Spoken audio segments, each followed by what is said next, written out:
You will be brainwashed. Me? America's son? Ha! That will be a challenge. Big, bright, beautiful world.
Doing everything at the last second, figuring it out. Wouldn't have it any other way. That's right. Hey everybody, we're here once again. We made it. Digi Podcast. It's a Digi Podcast. It's a Digi Podcast, everybody. Definitely not drunk. Drunk Gamers Podcast. Oh no, I didn't want that to play. Well, we don't have Jason today, the enigmatic, insane Jason. A few things are slightly different. We are streaming on Kick in vertical mode. Ooh. Only the finest. Nobody streams on Kick in vertical mode. That was the only option it gave me if I was going to dual stream. I had to stream in vertical mode on the other one. It's like they punish you. Well, unless I'm willing to pay to... Screw that. Yeah, and I'm not gonna. Yeah. Here, I'm gonna adjust for the vertical crowd on Kick. No one can see this, but I'm centering the chat. Bless you. It looks much better. My Kick homies. My Kick homies, the non-existent audience. But if there's a place you want to find us on somewhere like Kick, Kick is the place to. Well, we have a location. Yes.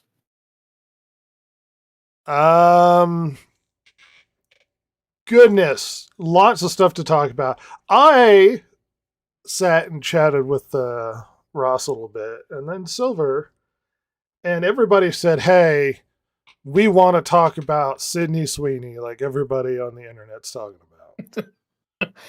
Yeah, oh yeah, for sure. I mean, I can't keep her off my mind, really, And She's me, just always there. I said, no, I'm not doing what the rest of the internet does. I'm my own person. Yeah, very rudely. I mean, he was very brusque about it. I want to make that very clear. I was like, Silver? No Sydney Sweeney conversation, dang it. And No sapphic Sydney Sweeney conversations. What's the hype? The hype. The hype. We'll bring it up later, but yeah, that's kind of the weird flaw of this podcast. Because of the time and positioning we're in, we end up retreading the same ground everybody else goes over. So it's like after having 4 or 5 podcasts talk about the same dang topic, you get to hear us talk about it, which is why we deliberately try and mix it up a little bit and not exactly address the exact same thing everyone's talking about. Sometimes we cross over, but it's the inevitability of talking about the news and current events. I can't stop that. Currently, not the 24-hour news. Yeah. Well, and currently I do not control time, so. Oh, what? I told you to get on that. I'm working on it. Well, you just let me know, and then we can really get this going. I got this thing I bought in the mail where you put crystals in it. Oh, yeah. Just be careful. Oh, Do you have to put a what thing in your kind? lap? What kind Yeah, of crystals? We're talking quartz? yeah, quartz. Nice. Reliable. Little Reliable crystal. hand thing you squeeze between your legs, like a little bike wheel, bike steering. Trying to go back to the '80s to get that football game going. Coach should have put me in. We'd have won, no doubt. We're throwing a ball right over those mountains. I like how he shows a video of him just throwing a football at the camera, and, and he's like, "Oh, what'd you think?" He's like, "It was pretty sweet, I guess." And then Napoleon's like, "This is literally the worst video I've ever seen in my life." How's it going there, Ross? Rossamy? Can I call you Rossamy? Rostifer. Rostifer? Rostifer is better. I don't know about Rossamy. I'm not real big on that one. Rames? Rimothy? Rimothy? Absolutely not.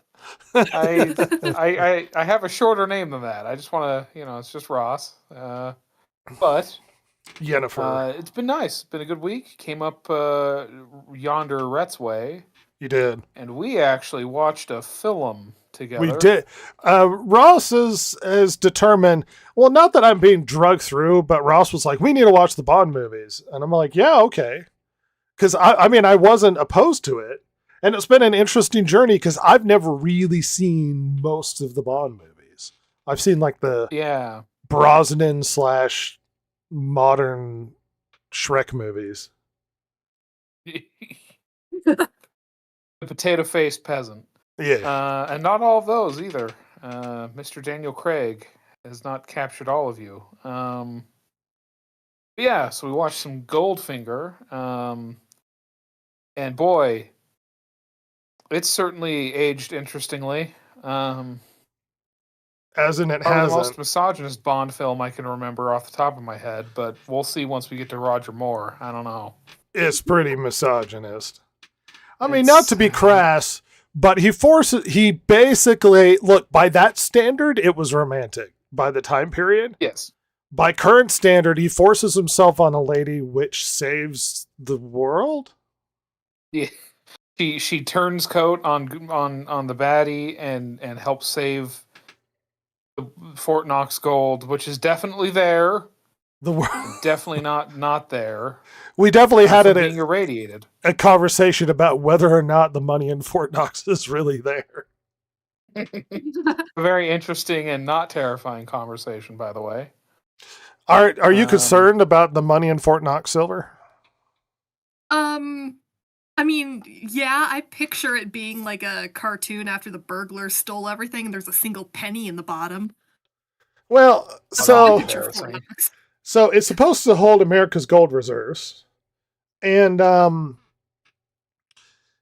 during Reagan's administration, he tried to get in there to verify it being in there, and he couldn't like legally get himself in there. Which made everybody concerned that the gold's not there and we spent it, and we're just running on a fake premise that we actually have our gold reserves, and it's not just an empty building.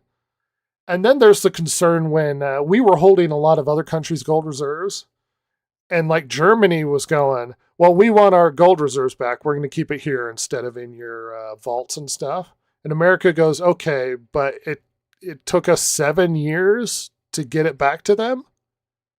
That's definitely not strange. We just liked the look of it. We wanted to make sure everything was, the I's were dotted and the T's were crossed. That's all. Like, nothing weird about that. That sounds like somebody who's like, it'll take a while because gold's real heavy. It's like 7 years, and it's just secretly America's trying to gather enough gold to give Germany their gold back. The love of God. Over 7 years. A lot of melted down crackhead gold teeth in there. That's all I'm saying. Yeah, we didn't do the Germany thing. We did the crackhead thing. That's right. We know where Germany got that era. That's right. Taking your teeth and giving you fancy new porcelain ones. Horse teeth for us, baby.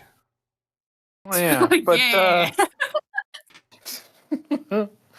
But it's a good movie still. I mean, it's certainly. I don't think he had beginning of the any- campy, like the weirdo. Yeah, it's the beginning of the camp, yet still not ridiculous. I don't think he had any effect on the story. Again, more so than Doctor No, I would say. I mean, if he didn't make love to that possibly lesbian woman, the plan would have gone off without a hitch. Forcing himself on that lady who is possibly a lesbian and having her change her mind to stop the economic collapse of the gold market is the only real thing he did. Thank God for his lust. I mean, honestly, if it wasn't... He gets captured, and then he kind of escapes, and then gets captured again, and then kind of... And it's like, what is this? Is this the worst Bond, just competency-wise? He gets two ladies killed, who are sisters, so that's a bummer. Yeah. And then he forces himself on Pushy Galore. The most inappropriate inappropriate look for Bond name I've ever heard, but I mean, it was so funny when when she introduced herself in the movie, and you just were immediately like, "Oh, yeah." No, of course, that's her name. Yeah, absolutely. Everybody, here is lots of penis. Oh, that's a weird name. Oh, my name? Biggest Dickus. Thank you. Yes. Good to meet you. Yes. A Roman soldier, if you will. Yes. But yeah, been a good week. Just chilling. And, just chilling. Looking forward to the hot Sydney Sweeney news, as we all are. It's the only thing we can talk about, apparently. As a country. We're going to stop being a Skull and Bones channel. We're becoming a Sydney Sweeney channel. Listen, folks, we were almost an Anthem channel, okay? You were very lucky that I bought a copy of Anthem that possibly stole all of Silver's data, okay? My soul! It apparently belongs to some man in Chicago. I don't know. It's weird. Yeah. You're out there, dude. You know. You know. Forever inextricably linked. Speaking of Silver, how you doing, champ? Wait.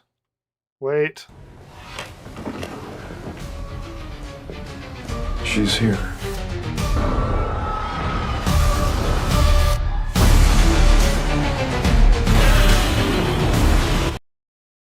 All right, go ahead.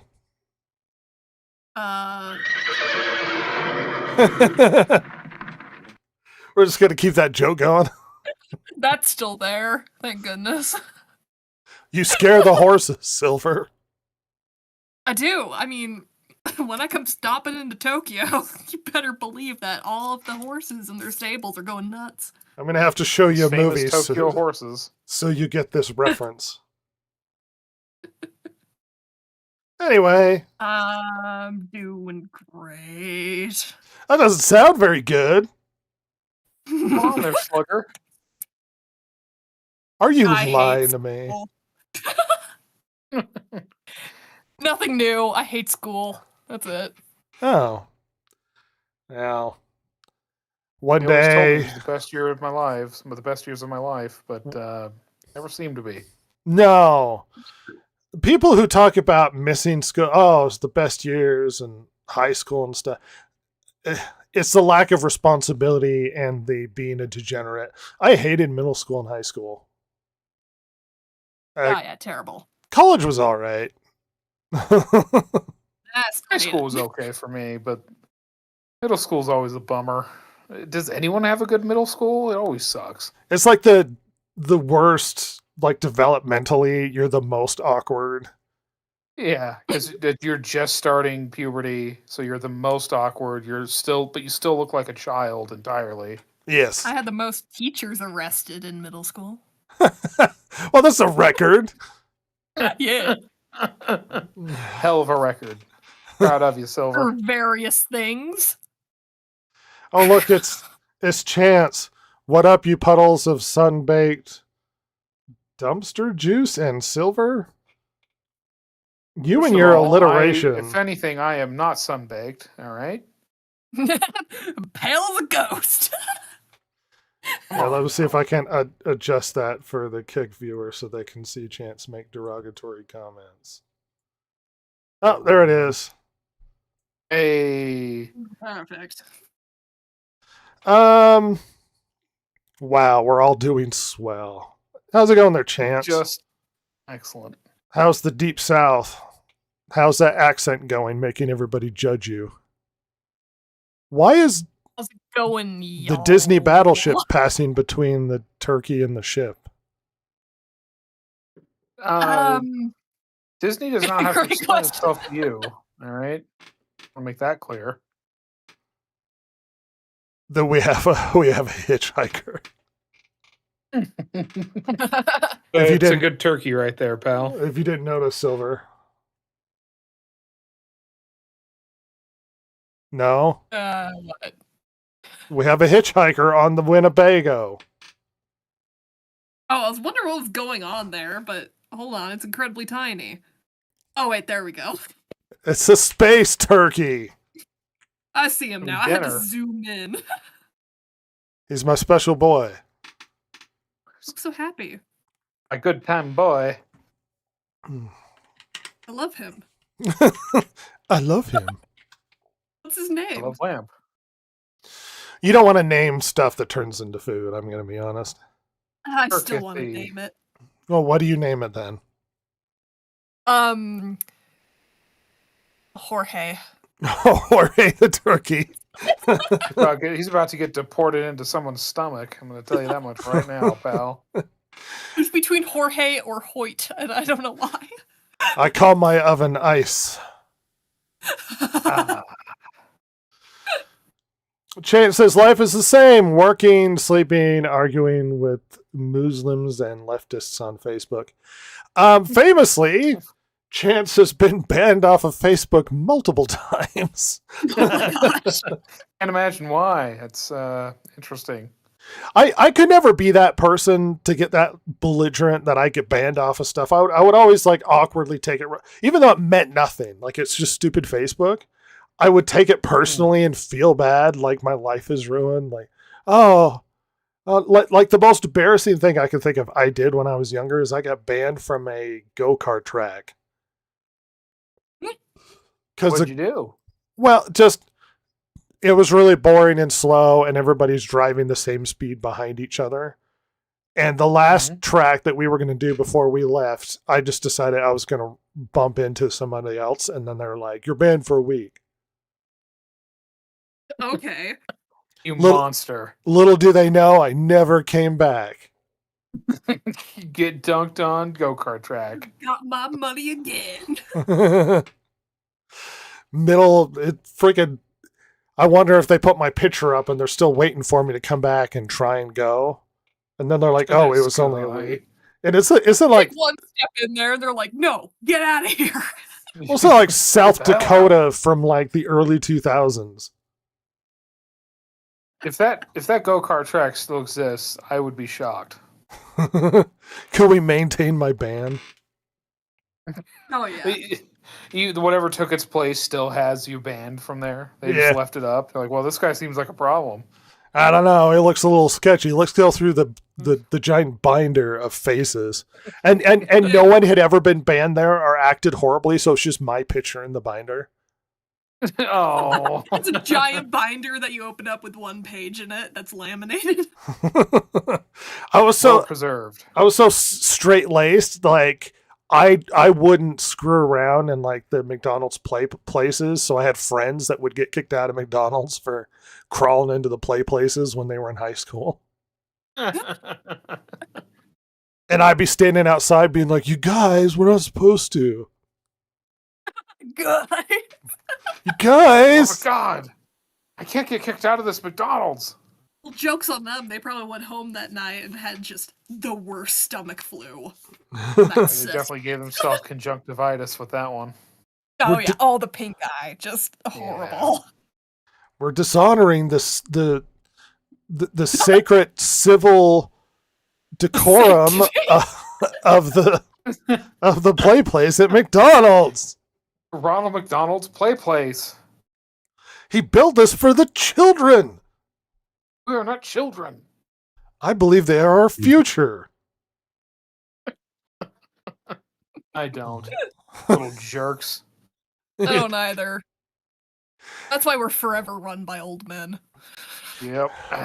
Silver, did you know that there was a baseball team in Chicago that was called the Chicago Orphans? Oh my gosh. This was the same era as the Boston Bean Eaters, so got that going for him too. How come that sounds racial? Oh, I would imagine in 1880s speak it super was. I'm gonna just go out on a limb and say absolutely some slur for an Irishman. Gotta be. Do Irishmen have a cliche of eating beans? No, but disgusting British people do, and they're basically the same thing. I mean, I'm not gonna say it because, yeah, but isn't that a term for someone from Mexico? Well, the word bean is Very there, but close. there's an ERS on the end of it. and It's that, close! like I said, this is before they were showing up in Boston, so I don't think so. I think Oh, it's it's Boston, okay.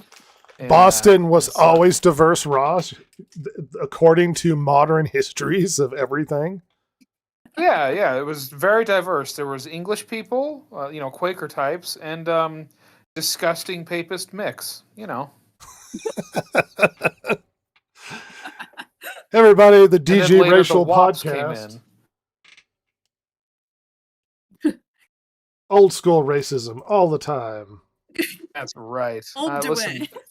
my racism is about 1910, pal. All right. That's how far back my racism goes. I don't like other white people, so you better Cliche, watch out. cartoony, and exaggerated. Absolutely.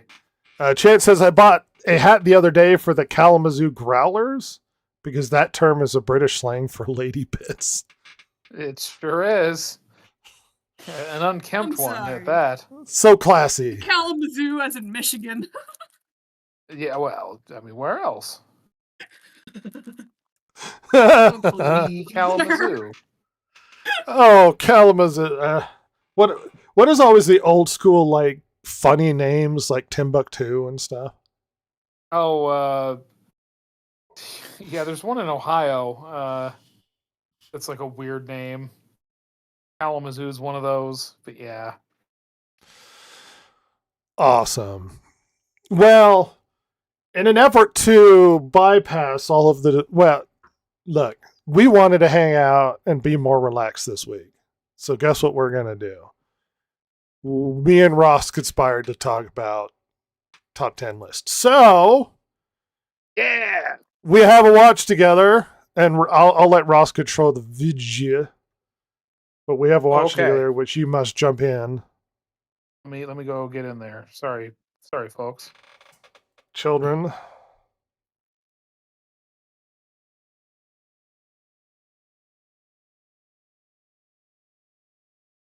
There we go. Let me fix my name so you know who I am. It's very important. I believe the children are our future. Gonna adjust this for the kick stream. Because anyone who's watching vertical mode on their cell phones. Look, it's how I can stream on other locations. Very important. Okay. Ready when you are. So with this one, I don't know how we want to play it out, but I'll just let it play for now. I'm the only one in the... It shows one. Oh, I show all of us. Oh, if you Let's hit see. play, will it do something for me? No, doesn't seem like it. No. Here, let me re-click. We're a very good podcast, you guys. This is a very professional. We know what we're doing all the time. I'm gonna reload as well.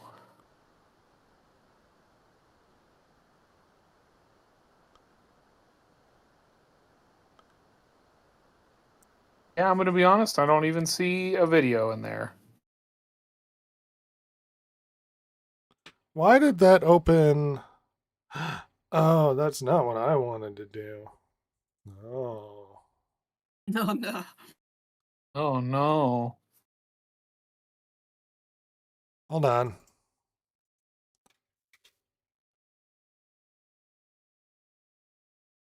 I'm here. Yeah. Just copy the video link and put it in there. Okay. Oh dear. It's gonna be awkward.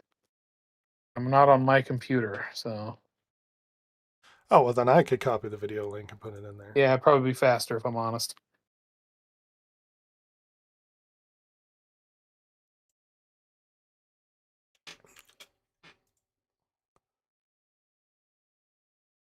Oh, Oh my gosh. my god. Gonna reload.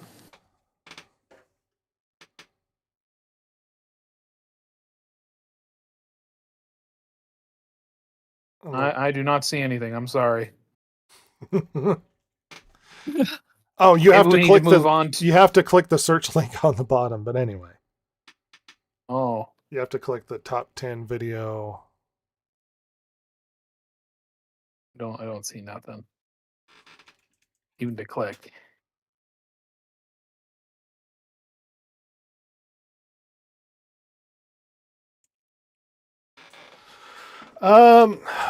Well, I could steer it through if you want to. Well, what do you want to do, Ross? Well, we can go through this one. I do have several articles that we can also go through.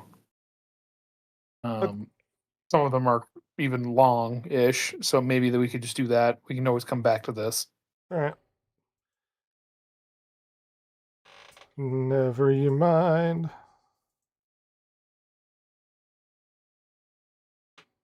All right. Top 50. Yeah, this is a top 50. We don't have to do all 50.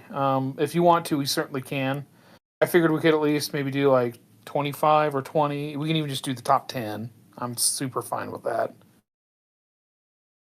So, one of the reasons we like chatting about top 10 is how horrible everybody's opinions are when it comes to top 10. One thing I find when it comes to top 10 lists is they tend to be structured based upon when the person was born. Yes. And they tend to be top heavy based upon like the games they played when they came through, because nostalgia plays a huge role in people's preferences. And Yeah, very much so. So if you start and it's always like, oh, Fortnite and Overwatch, and then like the top 3 are the ubiquitous, I have to put Mario and Zelda. Yeah, pretty much. Yeah. So where would you like to start? Because I have looked through this list at least briefly. Well, I brought it to the top 10. Okay, we'll start there. Let me get there on my side. So, some notable ones that I'm just scrolling past that I saw that are before this. Rhett, Final Fantasy VII was number 17. Oh, They had Control on here at like number 14 or 13. I like Control. It's not 15. Yeah. Yeah, it's not. No. Yeah, I didn't think so either, if I'm honest. But hey, Chrono Trigger was 22. No, there's no Persona way game in Control there. is higher than Chrono Trigger. Right? Seems a little crazy. Rhett's favorite game, Disco Elysium, 25. Sekiro, Remake of Resident 18. Evil 4. I mean, I'm not a Ragnarok fan, but I would have expected Ragnarok to be above Control. Yeah, me too. It's interesting how far up it is. Who wrote Final this? Fantasy 9 was 31.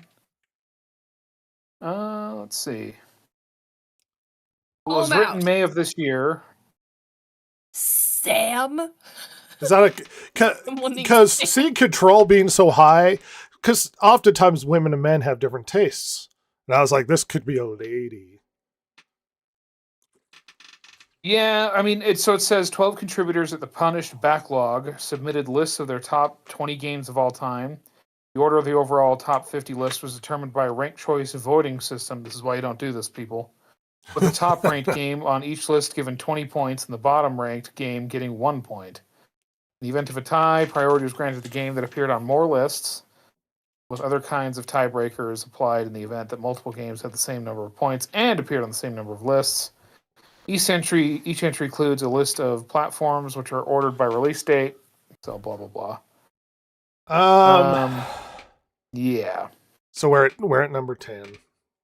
Number 10. So we have The Legend of Zelda: Twilight Princess, Rhett, which is an interesting choice. So Twilight Princess is not usually considered the best Legend of Zelda game.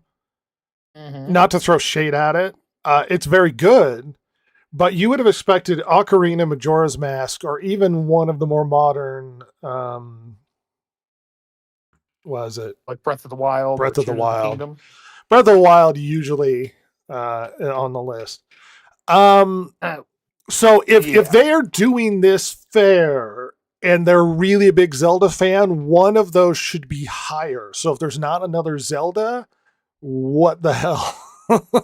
Oh, just you wait, Tiger. I would not You put wait. Twilight Princess in the top 10. I don't think it's a terrible game. I don't know where I always would put it. associate- As someone who didn't play it, I always associate Twilight Princess as kind of like the dark horse.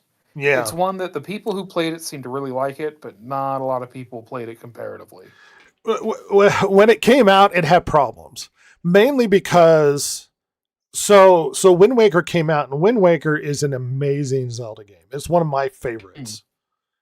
And people reacted poorly because people were America in particular was going through its edgelords phase.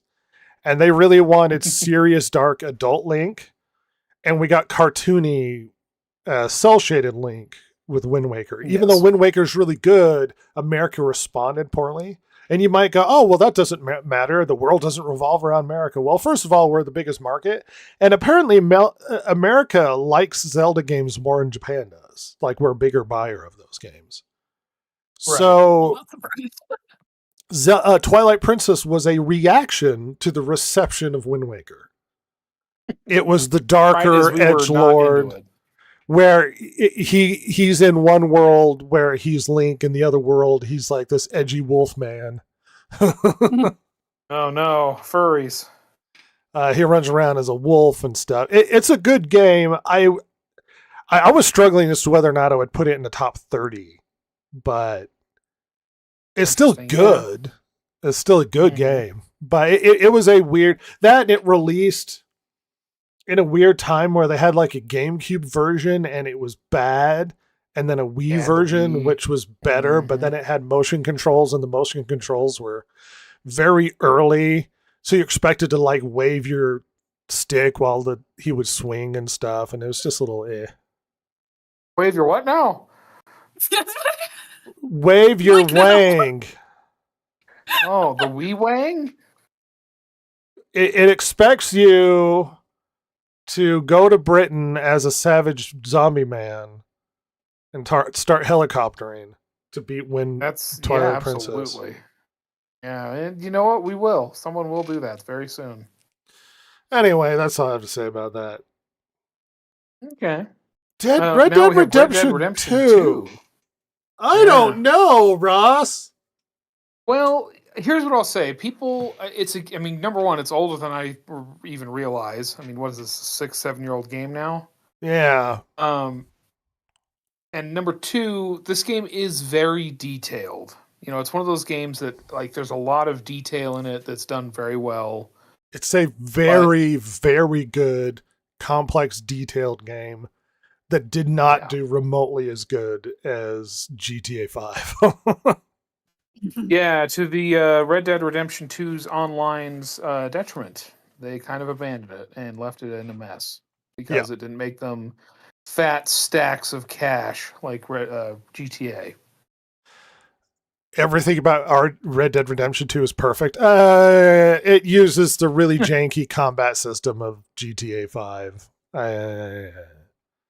It's a really good game. It's even a great and amazing game. Mm-hmm. I don't know. I don't know if I would sit down. If I was forced to, I might consider it in the top 20. Top 10, I don't know. A lot of that comes down to preference too. Like, I really liked it, but when I talk about my greatest gaming experiences, I usually don't go, oh, Red Dead Redemption 2. Yeah, it's one of those. This is one of those games where like, because unlike Twilight Princess, this is one where I'm like, I could see it being in the top 10, but my brain also goes like recency bias. You know what I mean? Yes, recency bias is a huge problem with these lists. Not to get too But then distracted. again, Chance says Wind Waker is the Zelda GOAT. Dang right it is! God, that game's so good. it is very good. Anyway, go ahead. But you know, at the same time, though, Rhett, it's now not that recent of a game. No, well, time seems to slow down as you get older, so it starts to be like, in my mind, everything that's older and part of my childhood is before 2000, and everything after feels like it came out like 5 minutes ago. Yeah, yeah, it's kind of wild. I mean, things like for me, it's like when I was at college. Like, so like if it's 2015 and newer, like that's brand new to me. It's not that old, and I have to remind myself that's like 10 years. All right. The next choice, very interesting, but not surprising. I think if you were pushed, an Elder Scrolls game would show up in the top 10 of all time, and Skyrim would probably be the choice. Yeah, it's going to be like Skyrim. I don't know if Oblivion, but someone would put Morrowind, I would think. But Yeah, it depends Skyrim on is how the old you most were. obvious choice. Yeah. Yeah. What do you think, know what? Silver? As much as, yeah. She plays a lot of Skyrim. I love Skyrim, so yeah, I don't mind it being in top 10. Yeah, would you put it in the top 10? I would. Would you Yeah, put well- it in top 5? Ooh.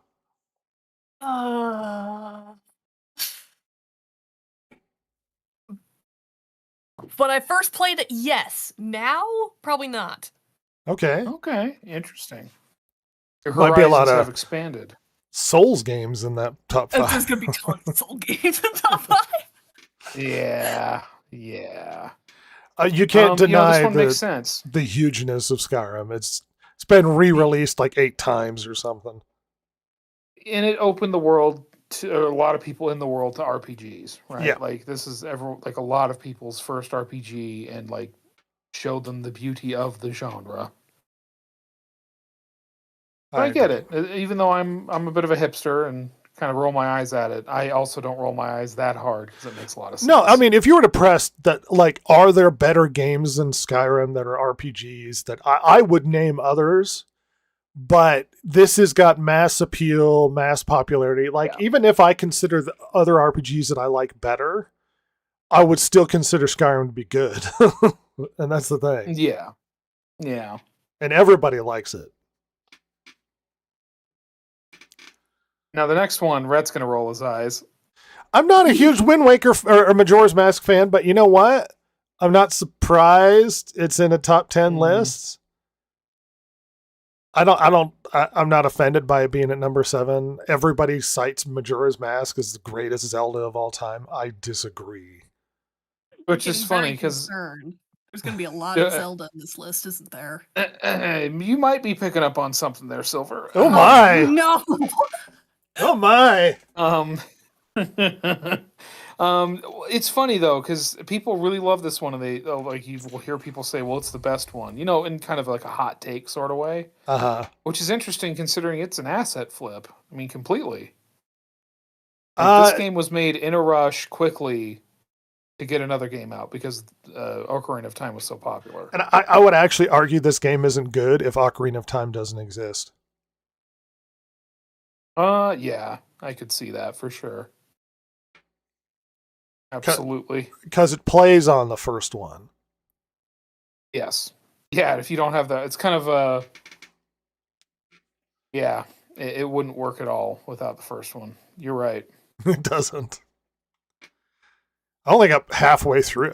Like, I tried it initially when it came out, and I died a death in like the first town.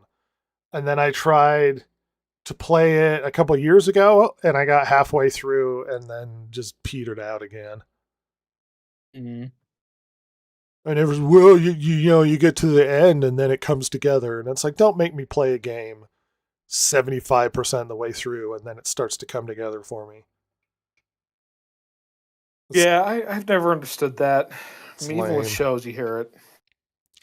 Well, you get to the season 2 and all this first season stuff pays off, and it's like, And oftentimes it really doesn't. Thank you, Lost.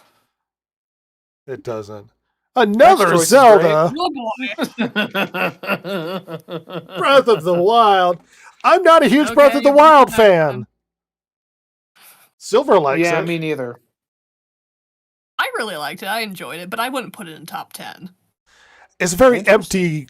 empty game. There's a lot of emptiness and nothing. Yeah, I'm gonna like.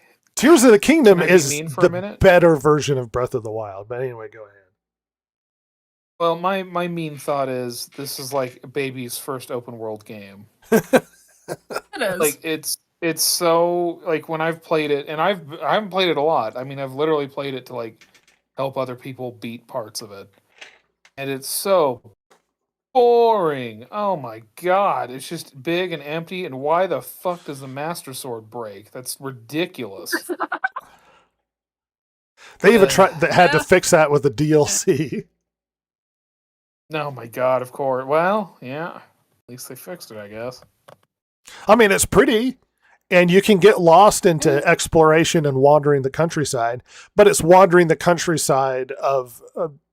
It's not even apocalypse. It's a ravaged countryside that then grew over, and now you're just running past ruins and nobody's around. Yeah, and it's not like in a way like in Shadow of Colossus where like there's mystery and intrigue to it, you know what I mean? And just like an overall like beautiful sadness to it. Yeah. It's just kind of boring. And then the few things me. you run into are the giant monsters, and there's like a, I don't know, a melancholy to what's happening. Yeah. It's just, no, Breath of the Wild, no. And modernly, the people loved this game. Oh god, yeah. They take every time I always hate this. It's like every time a new movie comes out or a new game comes out, it's the greatest Zelda of all time. It's like, have you played all of the other Zeldas? Have you measured them against each other? I don't think Yeah, so. and I don't think so. Yeah. Oh my god, look what's next. So, Silver, what do you think about Stardew Valley in the top 5? That's above Skyrim. I really Yeah, like Stardew Valley. Or do, but don't put it in top 10. I like it. Top 10 it is Yeah, not. pathetic, Yeah. No. Stardew Valley is a game I cannot imagine playing alone. I played mostly Like, alone. Well, sure, and I realize people did, but for me, like there's no way I couldn't do it. Oh, I have to play it with you guys. Chance has a zinger. Beautiful sadness with a monster? A game or the DGP? Oh, oh no, he's talking about me. Anyway. Oh. I played it We don't mostly know that solo. for sure. It's one of those farming games you get lost in, and it's. I know people get obsessed with it, but it's more like a casual, relax sort of game. I mean, Breath of the Yes. Wild kind of did that for me too, where you just kind of relax and wander the countryside and solve puzzles. Stardew Valley kind of has that chill gaming sort of thing. Maybe you fall asleep Yeah. playing Stardew Valley on your Switch. And I would. Yeah, that's just too high. Oh gosh. Melee. Yeah.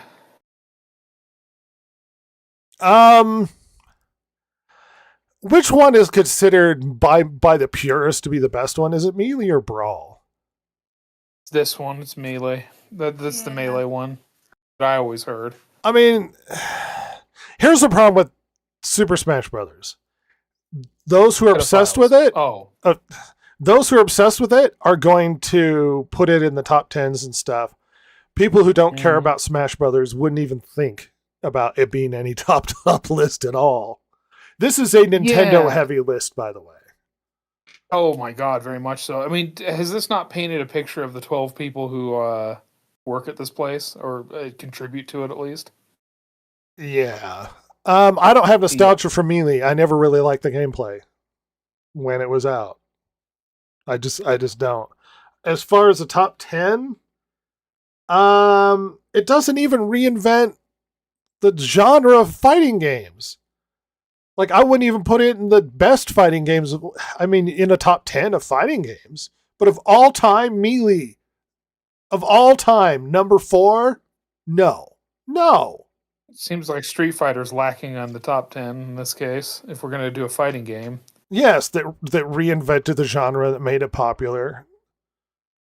Someone remembers times when they were in elementary school playing with their friends or something.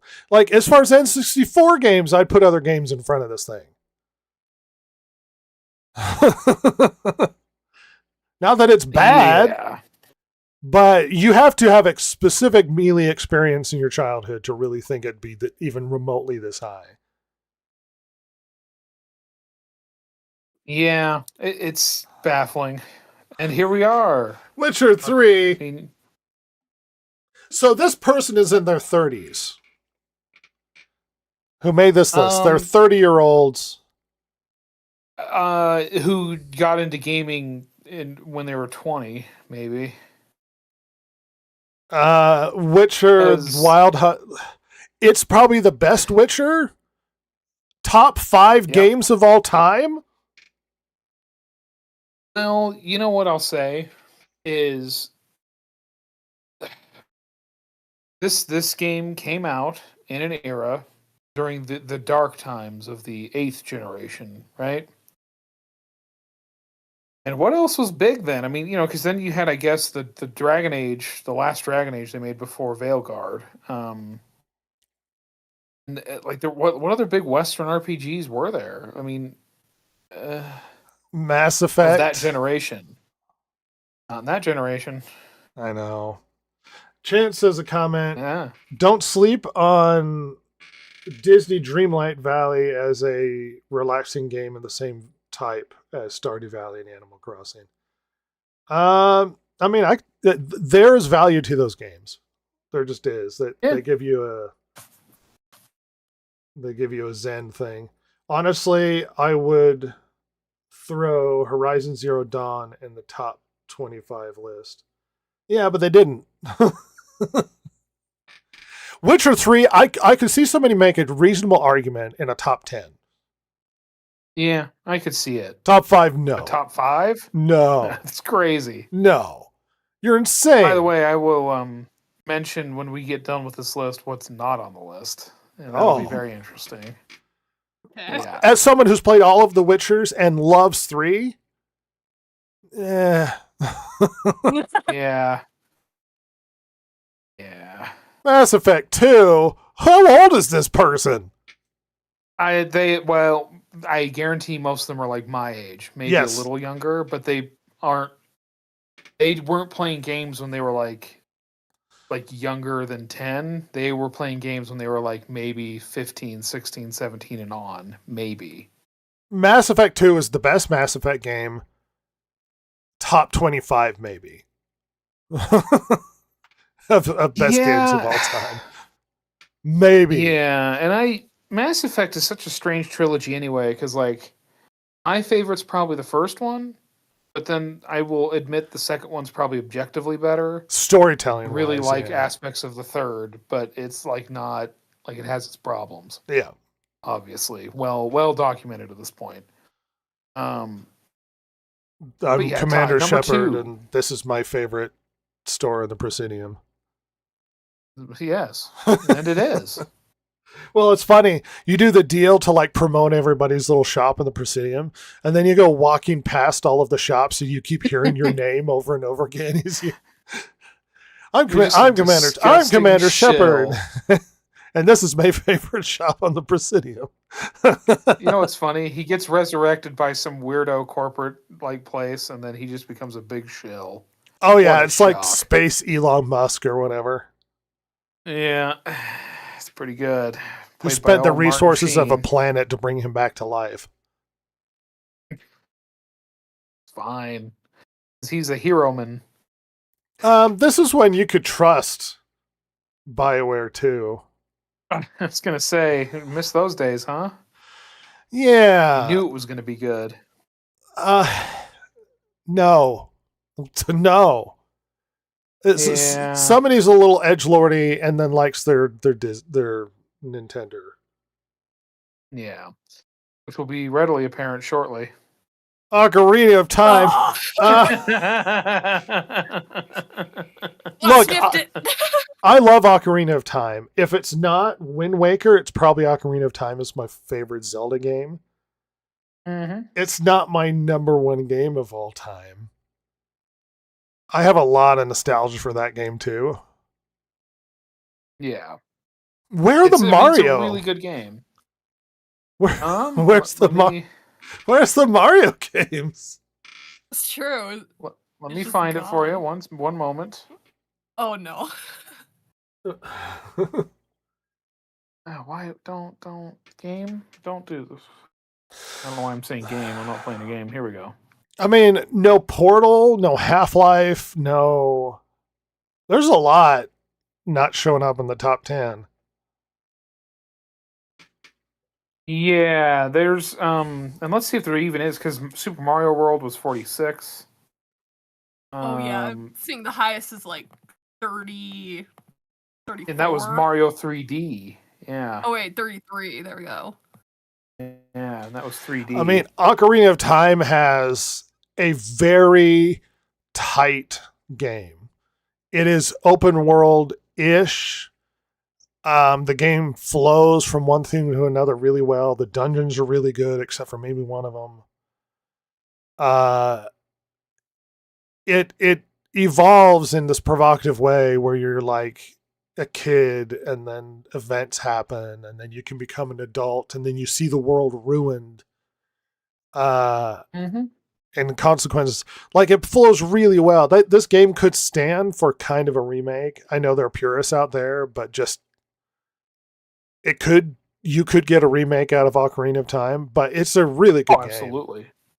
Yeah. You just can't change it too much. You can make it look really good. You just can't. You can't suddenly be like, oh, well, now the map is 40 times as big and you get lost and there's nothing to do. Yeah, that would be. I mean, look, I have great nostalgia for this game. Played it when it came out on the N64. Like, I mean, I really like it. There is entirely too much Zelda on this list. My greatest Christmas of all time involved getting a Nintendo 64 and getting, it was 3 games. Ocarina of Time, Mario 64, Rogue Squadron. Done. Oh God, yeah. That was That's the amazing. killer year, the killer Christmas. That year, I mean, all I did is play. Those were not only some of the greatest of their genre, but could occupy me for years to come. Best Christmas of all time. And I got all of them in the same Christmas. Oh, that's the best. I know. That's a very good Christmas. That is a good Christmas. Do you want to know what's not on the list? Oh. Just ones I could think of off the top of my head to look for. Yeah. There's no Street Fighter. No. Yeah. No Half-Life, Rhett. Yeah. Oh. I'm not a big Half-Life Wow. guy, and Half-Life has to be in the list. Portal. And if you're doing 50, I mean, top 50, there's no Half-Life. There's no Halo, Rhett. There's no Halo. The game that made console shooters. All right. Yeah. These are introverted kids who play their single player games at home. They did not play the multiplayer. You could tell the type of person this is. Yeah, it's fascinating. It was an interesting list to me, mostly because I got to the top 10, and because I was just skimming, and I saw how much Legend of Zelda is in there, and I was like, "Good Lord, we got to put this on here. We got to talk about it." Someone's Legend of Zelda obsessed over here. That's no. That's a bad list. It's not great. Yep. Let's be really judgmental and push harder forward. Because guess what Ross did? Yes. Added more top 10 lists. Be really judgmental, Oh, heck everybody. yeah. Go. All right, so this one is from the Great Parade publication, and this is When I kind think they of were getting gaming, ready I think for- of Parade. Oh well, you'd always do, and they were doing this because Last of Us Season 2 is coming out. No Bioshock, Chance points out. That's a good point. Yeah, there's no Bioshock, no System Shock, as far as I saw. Well, was there StarCraft? Was there a Red I Alert? don't- Was the there are a lot of games that don't fall into the Maybe Nintendo Warcraft? category. Warcraft, World of Warcraft look. could Let show me- up at some point. I'm If gonna you're look gonna put real any quick just to see if MMO, there's it'll any- be that. No StarCraft. We have Warcraft. No Warcraft. Like I played a lot of RTSs back in the day. The RTS was StarCraft. Oh yeah, it was huge. Yeah. That genre was the biggest genre for a period of time. It was just dominating. Yeah, Empire Earth, Age of Empires, StarCraft, Warcraft, Red Alert, Command and Conquer. Yeah, Command and Conquer. There was so much. I mean, and then there was like weird ones that were like Sports Squad, like tactically, but still kind of RTSs. Yeah, There's a lot. you get your Dawn of Wars, your Commando. Mm-hmm. And then we're forgetting our more hardcore strategies like our Victoria 3 and our Hearts of Iron. And we're just pretend these don't exist because I played a lot of Nintendo when I was a kid. All right, let's be really judgmental.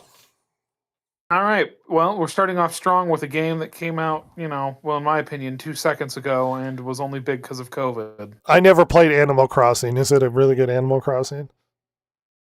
That's what I heard. Silver? I've never played it. There were 2 things to do in that game. No, move on. Oh, brutal. All right. Ghost of Tsushima. I would consider Ghost of Right. Tsushima in a top 25. Would you, Silver? Oh yeah. Yeah, that's a really good game. I'll have to take your guys' word for it. Mass Effect 2. Okay, top 25. Mass Effect 2. I would consider it up there. And I think that's a much fairer representation. I think of the where it should be. difficulty is when you start to think of a lot of these bangers, you start to have to be like, some of these are going to have to dip into like top 50 rather than top 25 because there's so many good games out there. I'm not mad at There's top a 25 for Mass Effect 2 or Ghost of Tsushima. It's just Mhm. I would have to, if I sat down and started going through some of the greatest games of all time, I'd be like, well, where some of these need to be pushed lower, unfortunately. Yeah. Witcher 3, I still not angry at his position. Yeah, I think that's a decent spot for it. I think it could go higher. I mean, I think you could argue that Mass Effect 2 could go higher, but I this is not unrational No. to me. Uncharted 4 I was is gonna not say usually 4 is the considered the part. best of the Uncharted. That's the part that baffles me, right? Because I was going to ask you, was Uncharted 4 one of the better ones? I thought it was one of the worser ones. Yeah, and then the DLC was really received poorly. If I were to pick the best Uncharted game, it would be either 2 or 3. It wouldn't be 4. I always heard 2 was the big one. Yeah. And the DLC for 4 sucked. Yeah, I mean, have you noticed the earliest game we've gotten is 2010? Yeah, Just someone's a wanna young... point that out real quick. someone's young. Hey, Elden Ring. Silver, as far as the Souls games, Elden Ring's the most popular. Would you consider it the best? I wouldn't say it's the best. It's good. Me and Silver It's definitely basically better fought our way playing it with through. you, though. Yeah, me and her fought our way through the entirety of it. She got it for Christmas one year and didn't play it, and it wasn't until me and her played all the way through that we actually beat it. I kind of forced her to beat it with me, but you were able to realize that the value of Elden Ring. That it was actually a lot of fun Yeah. to play. No, I came around to it.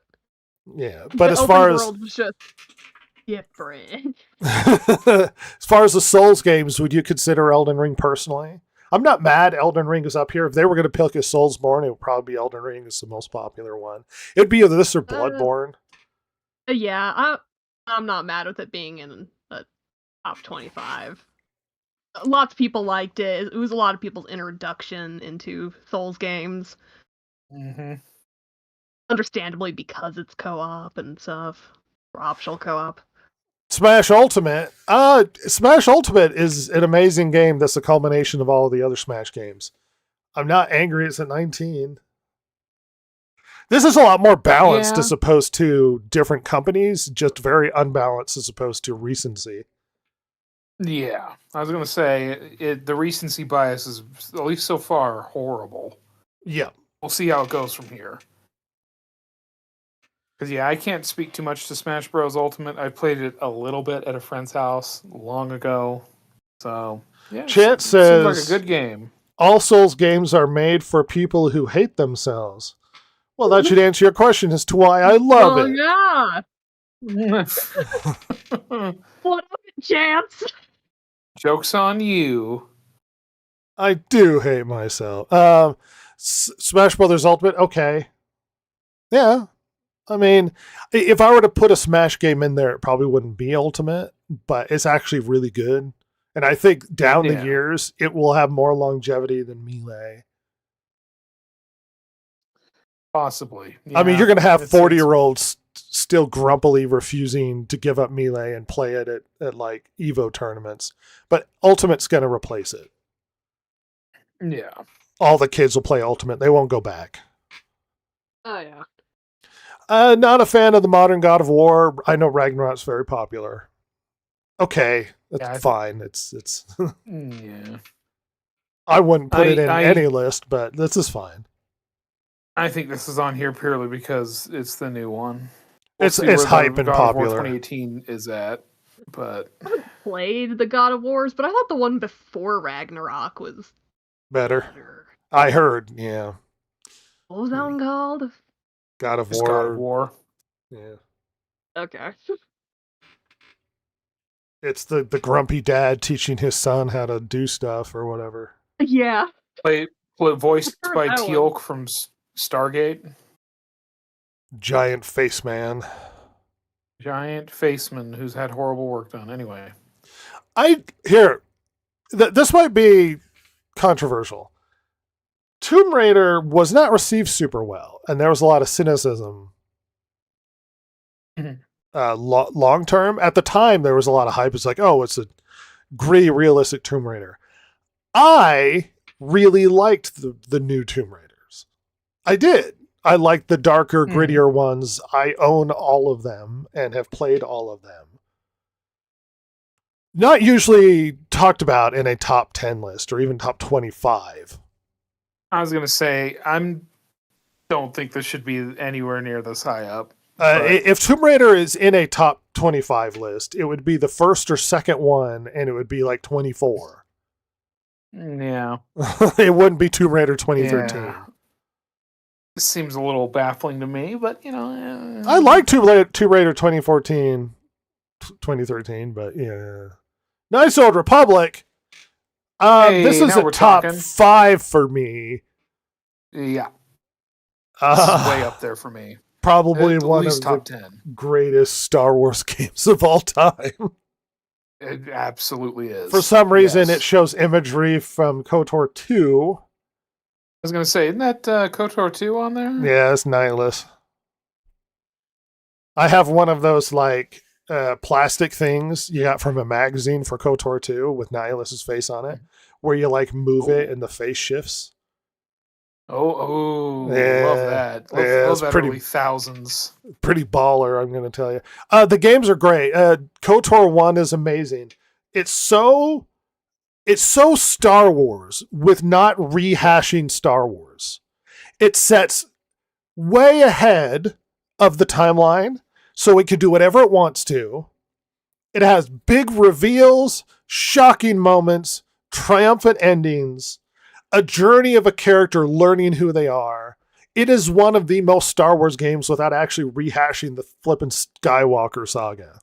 It actually forged a good Star Wars story and had nothing to do, really, except for the Force and lightsabers with Lucas's stuff. Yeah, it's a really interesting game because like even just like sitting somewhere like on Terrace at the very beginning, like Terrace is such a great place to start the game off because it feels so Star Wars. You just hear the speeders go by in traffic, like just sitting there, even in your pause menu, like it all feels so good. Swoop bike racing, Pazak. Good Oh lord. yeah, it's a great game. I'm sure the remake is going to come out any day now and be really good. Oh, And they're wait. not going to ruin it and insert politics into it in any way. No. It'll be really good, guys. Trust it. And it'll certainly release in a great state, I'm sure. This sanctified Darth Revan as one of the greatest characters in Star Wars that had nothing to do with George Lucas. Yeah. Yeah, genuinely.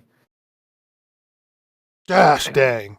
It's a really good game. You should all play it. Everyone listening. It won Go play just an KOTOR. absurd amount of games of the year at that point. I think it was like the most Yes, it any one did. game had won. It was like 20 games of the year. Mm-hmm. Awesome. Metroid Prime, probably one of the best Metroid, but we're talking modern 3D Metroids, not the 2D Metroidvania Metroids. Someone grew up not that long ago. I was gonna say this is somebody who might be my age and didn't like stop gaming for a while and then picked it up like after they'd finished college or something. These You know aren't what I mean? horrible decisions. It's just there's a lot of recency bias and the bias of the person who made the list. Metroid Prime's a good game. It's a really good Yeah. game. The top 25. The thing is, a lot of these can shift places up and down. Yeah. Like you could have it be 25, and I think that would be perfectly reasonable. Yeah. See, here's the thing. Me and Ross love Sons of Liberty. Sons of Liberty was not received well. And if I were to be No, honest, MGS 1 is probably the better MGS game, but I have a love for the jank that is Sons of Liberty. Yeah, it's weird. I remember the hype for MGS2. It was huge. It The hype was real big. huge. And people were so pissed off because remember there was a demo, Rhett. Yeah. You remember that? The demo's the first And the mission. demo. Yep, the demo was the first mission, so everyone thought we're getting Solid Snake. Because Kojima's a Yeah. hack and he screwed with your emotions. They weren't getting Solid Snake. They were getting the twink known as Raiden. He doesn't have Well- anything in his bedroom. Not even a poster on the wall. And while Rhett and I like Raiden and the drama that he comes with. Well, just because it's so jank and stupid that there's something about Kojima where he sucks, but then there's always like a love that you have for the jankiness that is the Kojima game as well. Yeah, I'm probably harsher than Red is, but he doesn't disagree with me in that, and he mostly agrees with me. I think just not as strongly. Is that Kojima's a hack? He's a fucking idiot. Yeah. Like, I'm sorry, he's just dumb, and his stories aren't that good. But god damn it, there is something to them. It's got this weird Japan jank to it. Yeah. Yeah. I This mean- game was really, talk about detailed too. We were talking about Red Dead Redemption 2 having detail, and it does. Yeah. But for 2001, this game had so much detail. You could go do like pull-ups and make just like Raiden's grip strength better so you could hang off of ledges longer. You could do that with increase Snake his in the stamina. first mission. Yep. And then you'd have to do it again with the new character. I mean, the fact Yep. that they modeled in that first mission fruit that you could shoot and would break and then fall into a bunch of pieces. Yeah, it was huge. I mean, that level of detail is not unseen. Metal Gear Solid are great, janky games. They're just good. I am I'm totally fine with it being a 14. I think that's perfectly reasonable. Yeah. RE4. Is this the remake version or the original? This is the original. No, this is the original. This is 05. I never really played RE4, so I own it. I just never could get into it. I love RE4. It's probably really the only Resident Evil game I've played all the way through. So I'm biased. I think this game's great. I think most people would Should- say it's either RE4 or RE2 that's the best. Yeah, it's like the three big ones I always hear is like 4, 2, and remake. First original GameCube remake. Yeah. And Yeah. I'll be honest, if I'm being really, really trying to be objective, 2 or remake should be before 4. Like, as much as I love 4, and personally, it would certainly beat those out. I mean, those other two should be before it. Because there's some people out there, there's RE fans who hate 4, hate it. They don't Really? like where it took yeah. Well, you got to figure. It went more actiony and Well- it went away from that tank Yes. controls. And Yeah, and while RE4 mostly maintains kind of a survival horror feel to it, Resident Evil 5 didn't, and Resident Evil 6 Super didn't. Yeah. So, and then it had to be all rebooted. Well, not rebooted, but refreshed with 7. yeah. But, you know, I love it. I think it's a great game. GTA 5. I'm not a GTA guy. GTA 5 is Me a neither. devastatingly massive game that cannot be denied. It No. earned It- Rockstar like $1 billion plus. Yeah, that's the thing. I mean, I would put other Grand Theft Auto games ahead of 5. You know, for me, it would be either Vice City or 4 before 5. But Yeah, thing It's is, po- if you're going to it's put in an popular, all-time, so- you have to put in 5 because 5's too big a game. yeah, And we're not It's even tough talking to about the beat. single player. It's all that multiplayer. yeah. People bought it purely for the multiplayer after a certain point. Yeah, I'm not bad in a top 25. I mean, the thing is, not being a fan of it, I'd be like, wow, why would it be here? But it's like GTA 5 might be the biggest revenue-driven game of all time. Like, 12 is not a terrible game part for it to be in. No, yeah. On that basis alone, it could be in top 15. Yeah. But, Not that I like it, I'm but yeah, I'm sorry. I think the story in 4 was so much better than 5, but that's just me. I'm of two minds about this. Okay. Is Street Fighter 2 the best Street Fighter? No. Would it be in one of the best video games of all time? Probably. And there's a reason why there's a difference. Street Fighter 2 elevated fighting games to a general audience to such a degree that's why we got movies of Street Fighter. Street Fighter 2 was everywhere. Arcades everywhere. They made better Street Fighter games after this one. Most consider Street Fighter 3 Turbo to be the better. Is it Alpha or Turbo? I don't remember. I've heard both. I don't know. I'm not a Street Fighter nerd, so like I've heard both of those. I can't remember which one they consider as actually the best. Or But is it Street Turbo Fighter Alpha. Street Fighter 2 had a bigger influence in a general sense. Yeah. So I'm not mad at 11. I'm not bad. This hasn't been a horrifying list there, Ross. Yeah, well, just wait. Oh, Wait. That's what I'll Halo say. Combat Evolved at 10. Not mad at that either.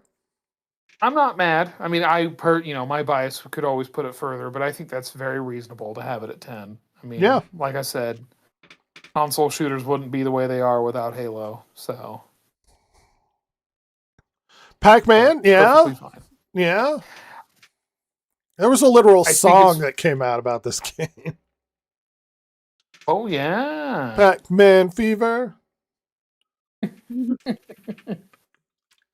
As far as at the onset of arcade, there were a lot of arcade machines to come out at that time. Pac-Man was probably the most attractive one. Like it suplexed most of the other arcade machines. Oh god, yeah, by a lot. I mean, over Asteroids and over all the other ones. Yeah, Pac-Man Yeah, is still playable today. I mean, Pac-Man and Tetris. Mm-hmm. Huge game. Yeah, I'm not It bad. being in the top 10 is totally reasonable. I'm not mad Pac-Man's up there. Yeah. Last of Us. Here's the problem with Last of Us. If Last of Us existed on its own and never had anything else, it would have such a gloried reputation. Yeah. But we did get a sequel and then a really bad TV series. and it damages the reputation of one. It just does. Is Last of Us really good? Yes. The DLC sucks. Is Last of Us really good? Yes. It's a very, very good game. Not written by the same douchebag who wrote 2 or the DLC. Last of Us is a really, really good game. I think its reputation has been tarnished and most people don't look back on it. That, at least in the circles I surround, as fondly as they used to. It got two ruined one. Most certainly. Yeah, and if you just want to have blinders and play the first one and pretend everything else didn't happen, you're more than welcome to. Yeah, and I mean, would you put it in top 10 if that was the case? Yeah, I think I might.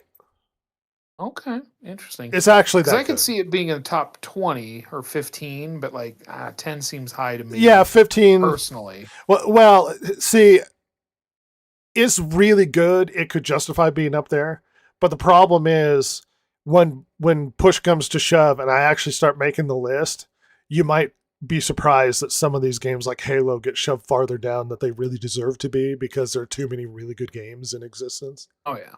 Mm-hmm. So yeah, Last of Us, I'm not mad it's in the top 10, considering that we pretend the other ones don't exist. Yeah. Wii Sports.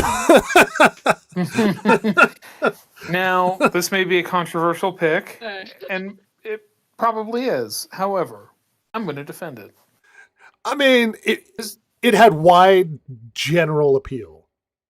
Yeah. It may be one of the most widely played console games ever. Yeah, Maybe. grandmas and moms played it.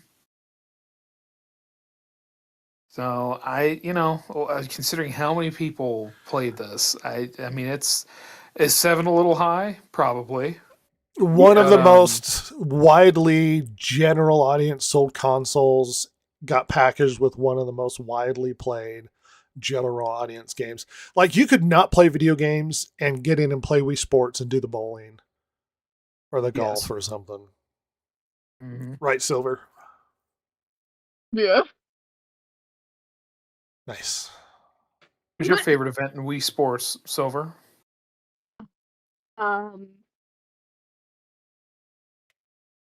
The boxing was hilarious. The boxing's fun. Oh. Yeah. Yeah. Fair enough. I was an archery or bowling man myself. Oh. Bowling was also fun. You know what? Pokemon is too often left off of top 10 lists. And Pokemon have a devastatingly huge, widespread popularity.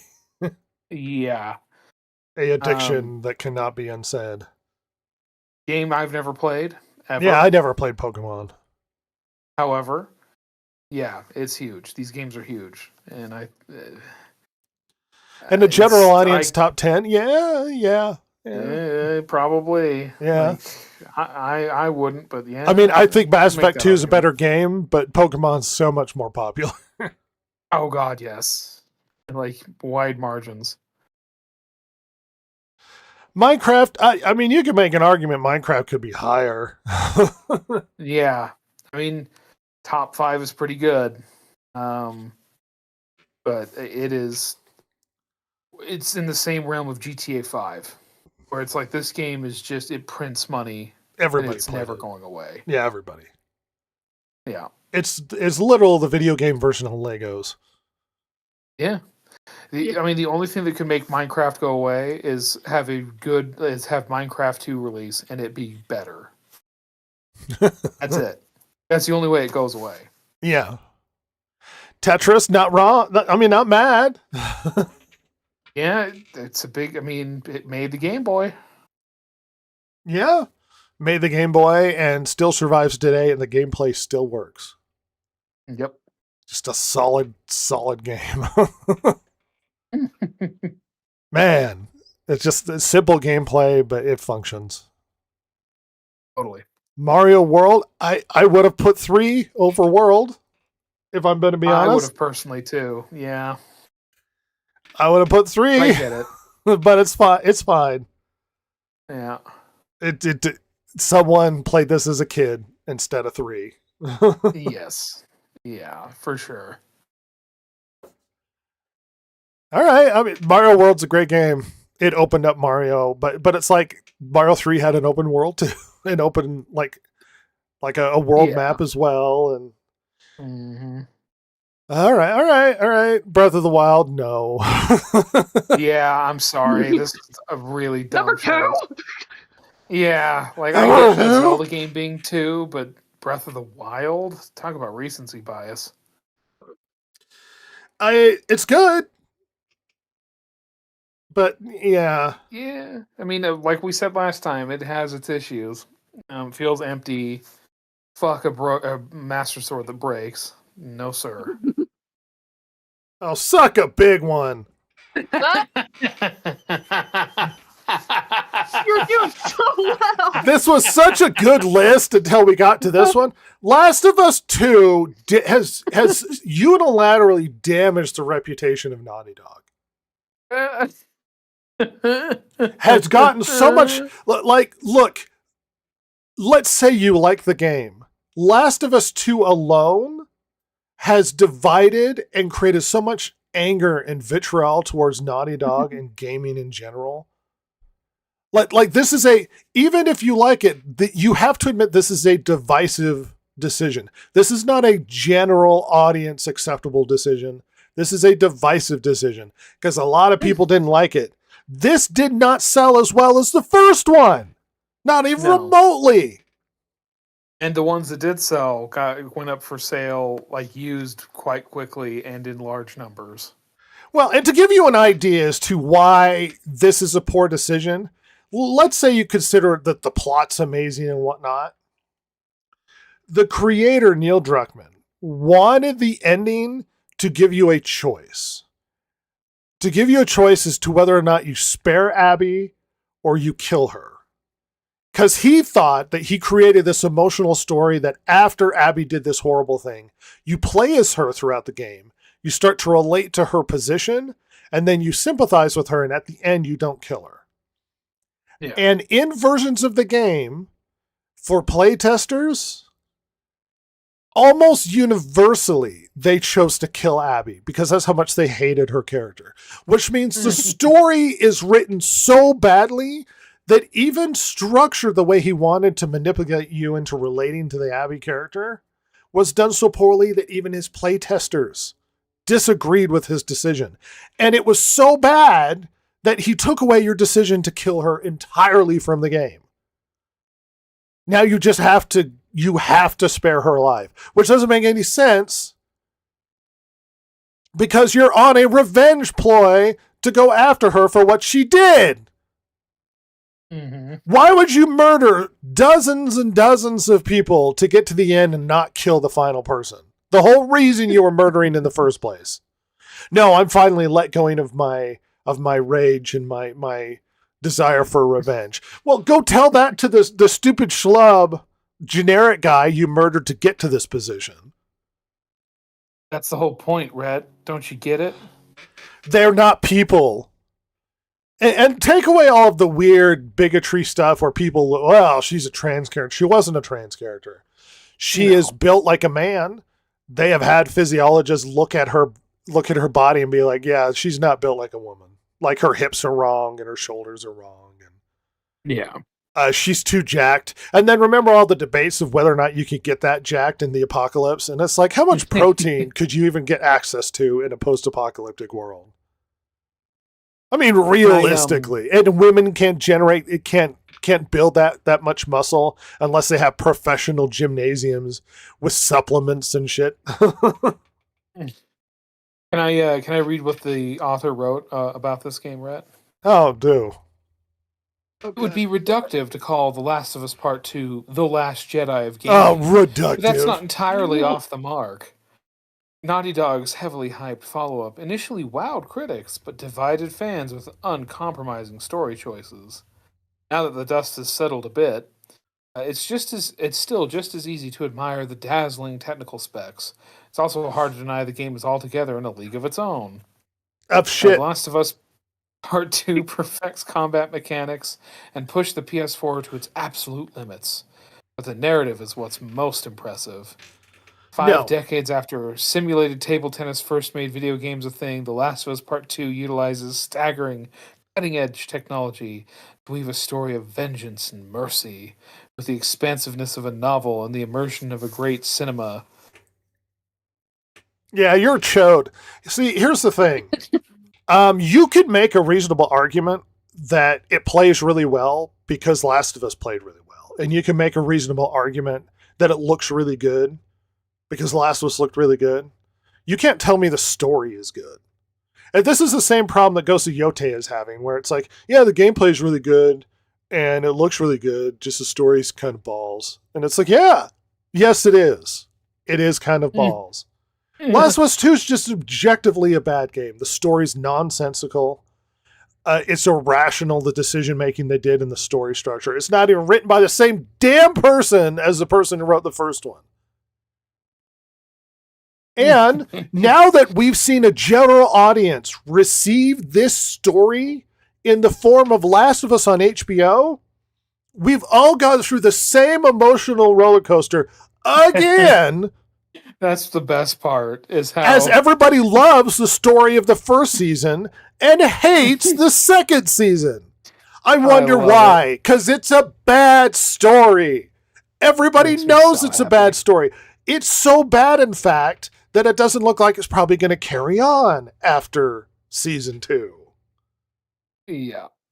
Suck a big one, Neil Druckmann. I was so upset about how much they ruined Last of Us, and I was like, I'm just not going to buy a Naughty Dog game. And I remember saying that in a forum or on Reddit or something, be like, well, that's just ridiculous. It's like, why am I required to support a company that makes games I hate? If I decide that this is the last straw for me, then why is it ridiculous for me to make a rational decision of like, well, I just don't want to play any Naughty Dog games anymore? Well, because you just don't like the freaking story. Yeah, I don't like it. I don't like the story. And as a top 10, this is such a bad decision because the game isn't universally liked. This is you personally trying to shove your agenda. Your list was very good. It was a very good list. And then at the top of it, you're like, I'm going to put a game that a good chunk of people, I would like to say half, but it's probably over half people did not like. Oh, absolutely. It's over half. It's well over half. And it's like, oh, well, here's my edgy take. And it's like, most people didn't like it. No. So I don't know what your point is. My favorite Matrix is the fourth one. Why? You know, the one where it craps on the original story of all the other ones. It's bad, and everybody hated it. Well, this is my choice. You have massive recency bias, and you basically are trying to prove a point with your top one, even recognizing it's a controversial decision. Yeah, it's just so... It's such a weird choice. I mean, having the first one at number 1 would be weird.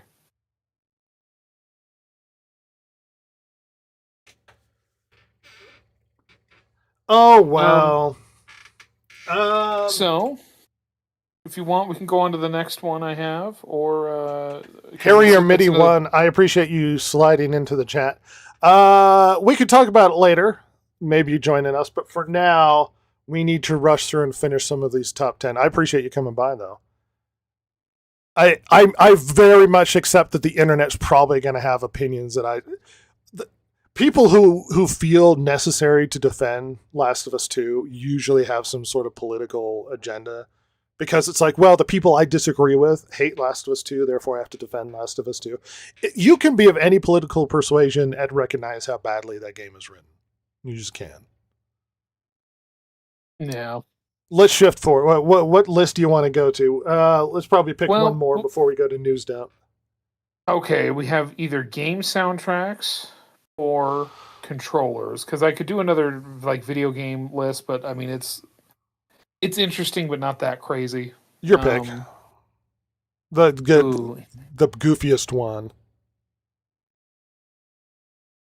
Oh god, let me hold on. Goofiest. That's gonna be. You know what? Do the controller one then. I have to revisit the soundtrack one though, because it is good, but it's not as goofy. The greatest possible Shrek soundtrack. I believe in love. I believe in what they call love. Yeah, that's all right. An obvious choice. All right, let's talk about why this list is bad. Greatest controllers of all time. Atari. It's simple. It's not a bad controller. It's straightforward. You get your one button. 10. Yeah. Okay. I mean, contingent on what else is on the list, this could be more valued as a higher. We'll see. We'll see. GameCube. I actually don't have a high opinion of the GameCube controller. Now, it is specific in that it is the Wavebird version. Yeah, the wireless version of the GameCube controller. I will say, so you know, I know you have your opinion on the GameCube controller. I think it's fine. But people talk about it like it's peak. No. Look at how weird the button setup is. Yeah. It's really weird. I mean, even if it had just had a normal joystick instead of the C-stick, it would have been better. Yeah. But it didn't. Well, they were trying to play C-stick with a stupid C-stick. They were trying to C-stick to replace the C on the 64 controller. This feels like a transition controller. Totally. But I will say, as a wireless controller that was first party, really good. It was a really good controller. Number one, I don't know if any of the other major consoles did that at the time. I don't think Microsoft did, or if they did, it was very few were sold. And same with Sony. I don't think so. I mean, there were some good companies that made them, like Logitech or whatever, but I think this is the only first-party wireless controller of the 6th gen. Nice. So in that way, I get it, but yeah. Yeah, there are a lot of people who have a nostalgia and love of the GameCube controller. I think it sucks. Even the Z buttons are weird. They're too thin. Like the Z button on the top right. Like, it's just no. Mm-hmm. Elite Controller Series 2. I mean, look, the peak controller, in my opinion, is the Xbox Series X controller. The Elite Controller Series 2 is the peak Series X controller. Theoretically, this should be the best controller ever invented. Mm-hmm. Basically, all of the features. The Xbox controller is just better than the PS5 controller. I don't care. At me. Let's get them hot takes. Look, I have larger hands because I'm a big feller. I'm like 6'5". That's part of the reason why I love the Duke with the OG Xbox controller. Yeah, you are a Duke defender. Yeah, most people hated it, but I wasn't a baby with tiny baby hands. Little girly baby hands. So yeah, it's this. I mean, if we're talking of all time, like I don't know, are we judging over time, or are we judging like what's objectively the best controller now? And it's probably this one. Yeah, I don't even own this one. I don't know. Really good. This one. Look, it was creative. It reinvented what it meant to be a controller. The problem is the motion wasn't always 100%. And you had the weird janky nunchuck. And the problem is it ruined. Most games didn't take good advantage of it or couldn't, and the ones that did are notable, but few. You know what I mean? Everything else, Yeah. it seemed like they had to put up with it. It's kind of like the 6-axis on the PS3. I agree. DualShock is considered solid and one of the best. I hate the joystick placement. It sucks for my On the thumbs. same plane, Yeah. it's not the best. I need an offset joysticks. Yeah, or even an off, like on the same plane but up higher. That would Well, make more sense. think about this. This is the original PlayStation controller with added DualShock. The controller wasn't designed to have the joysticks added to it. They're like tumors attached to the bottom of this stupid thing. But at least they're not like the horrible dongle tumor. Yeah. Kind of look like they're maybe supposed to be there. I just don't like the placement of the joysticks. I don't care. Yeah, PS5 is the best PlayStation controller, and it's not the best controller. Super Nintendo controller might be the greatest of the original old school controllers. It's the most comfortable. It fits in your hand. It's got the best button placement. I mean, I actually have a lot of preference for how the Genesis controllers play out, but Super Nintendo just does it more comfortably and smaller, simply. Yeah, I mean, I'm biased towards Sega as well. I didn't have a Super Nintendo growing up, but I think the buttons on the Super Nintendo are better. Yeah. They're not as mushy. Yeah, and the D-pad's not as edged, so it doesn't cut your thumb open. Mm-hmm. Like the OG NES. Yeah, I love me a Genesis controller.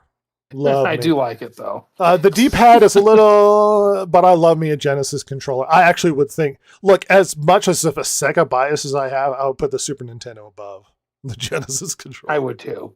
Yeah, I would switch the places of these two at the very least. Yeah.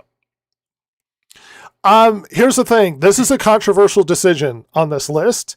I'm the only one who loves the 64 controller, and I'm recognizing it shouldn't even be in the top 10 list for most people. Yes, I was going to say, this is a horrible controller. I love it, but I know. Redesigned it, I understand. It would have been better. I understand. I love this controller. I understand. Well, you know what's interesting? I bet you, when they made this controller originally, the clutch for I bet you they didn't think games would use the joystick as much and the Z button. And they do. The trigger. But then they all did. And so then the D-pad was just this tumor sitting on the controller. You never used, yeah. Yeah. And then nobody used the left bumper either. No. You're right. There are problems with it. Yeah. 360, I don't like the joysticks on the 360, but it is a massive evolution when it comes to twin stick controllers. Yeah, I mean, the thing... And the D-pad's kind of balls. Yeah, I mean, I played a lot of games with the 360 controller, but going back to it, it doesn't feel quite right. No. The big thing I think... And I have controllers right over there, and I've picked them up recently, and it doesn't feel right. The joysticks are just ass. Yeah, and even just how, like, the curves of it, and it has the problem of in the sense of right now, like, it's nice that it just takes AA's rather than have like an internal battery like the PS3 that I got to go in and change. So it doesn't become a danger pillow. But then it also has this growth on the back of it, this backpack of a battery pack that is in the way of your fingers. Yeah, the tumor just back resting. There. Yeah, it's not great. I mean, the Series X, like the newer Xbox controller should be up like higher than this. I mean, I don't have this opinion when it comes to video games that as video games get newer, they get better. Fun is fun. Games don't necessarily require to evolve, and they're always improving. Controllers kind of do always get better. Is the problem. Yeah. I mean, because the big improvement this made over the S controller on the original Xbox was the bumper buttons instead of the black and white buttons. Yeah. That was the big improvement. But they become more ergonomic. They function better. Just over time. It's rare that they don't. I would say. PlayStation 5. Look, it's a really, really good controller. I still would place the Series X controller above it, but it's really good. I think the Would you say touchpad it's the and best PlayStation controller? by far. I think the haptic feedbacks are a little bit too much. It doesn't. It's excessive. It's neat, but it's not as much of a requirement for the triggers. And I think the touchpad is not really used that much. Like they put more effort into implementing the touchpad on the PS4 than PS5. Yeah, the haptic feedback always seemed like it was like, oh, neat. I won't ever see a point in using that ever. The only time it ever felt like it had any value gameplay wise, like I really enjoyed it, was a racing game because you could feel it kind of like the brakes and the wheels sort of resist as you pull in on it. That's probably the coolest part of the haptic feedback in the PS5 controller. Mm-hmm.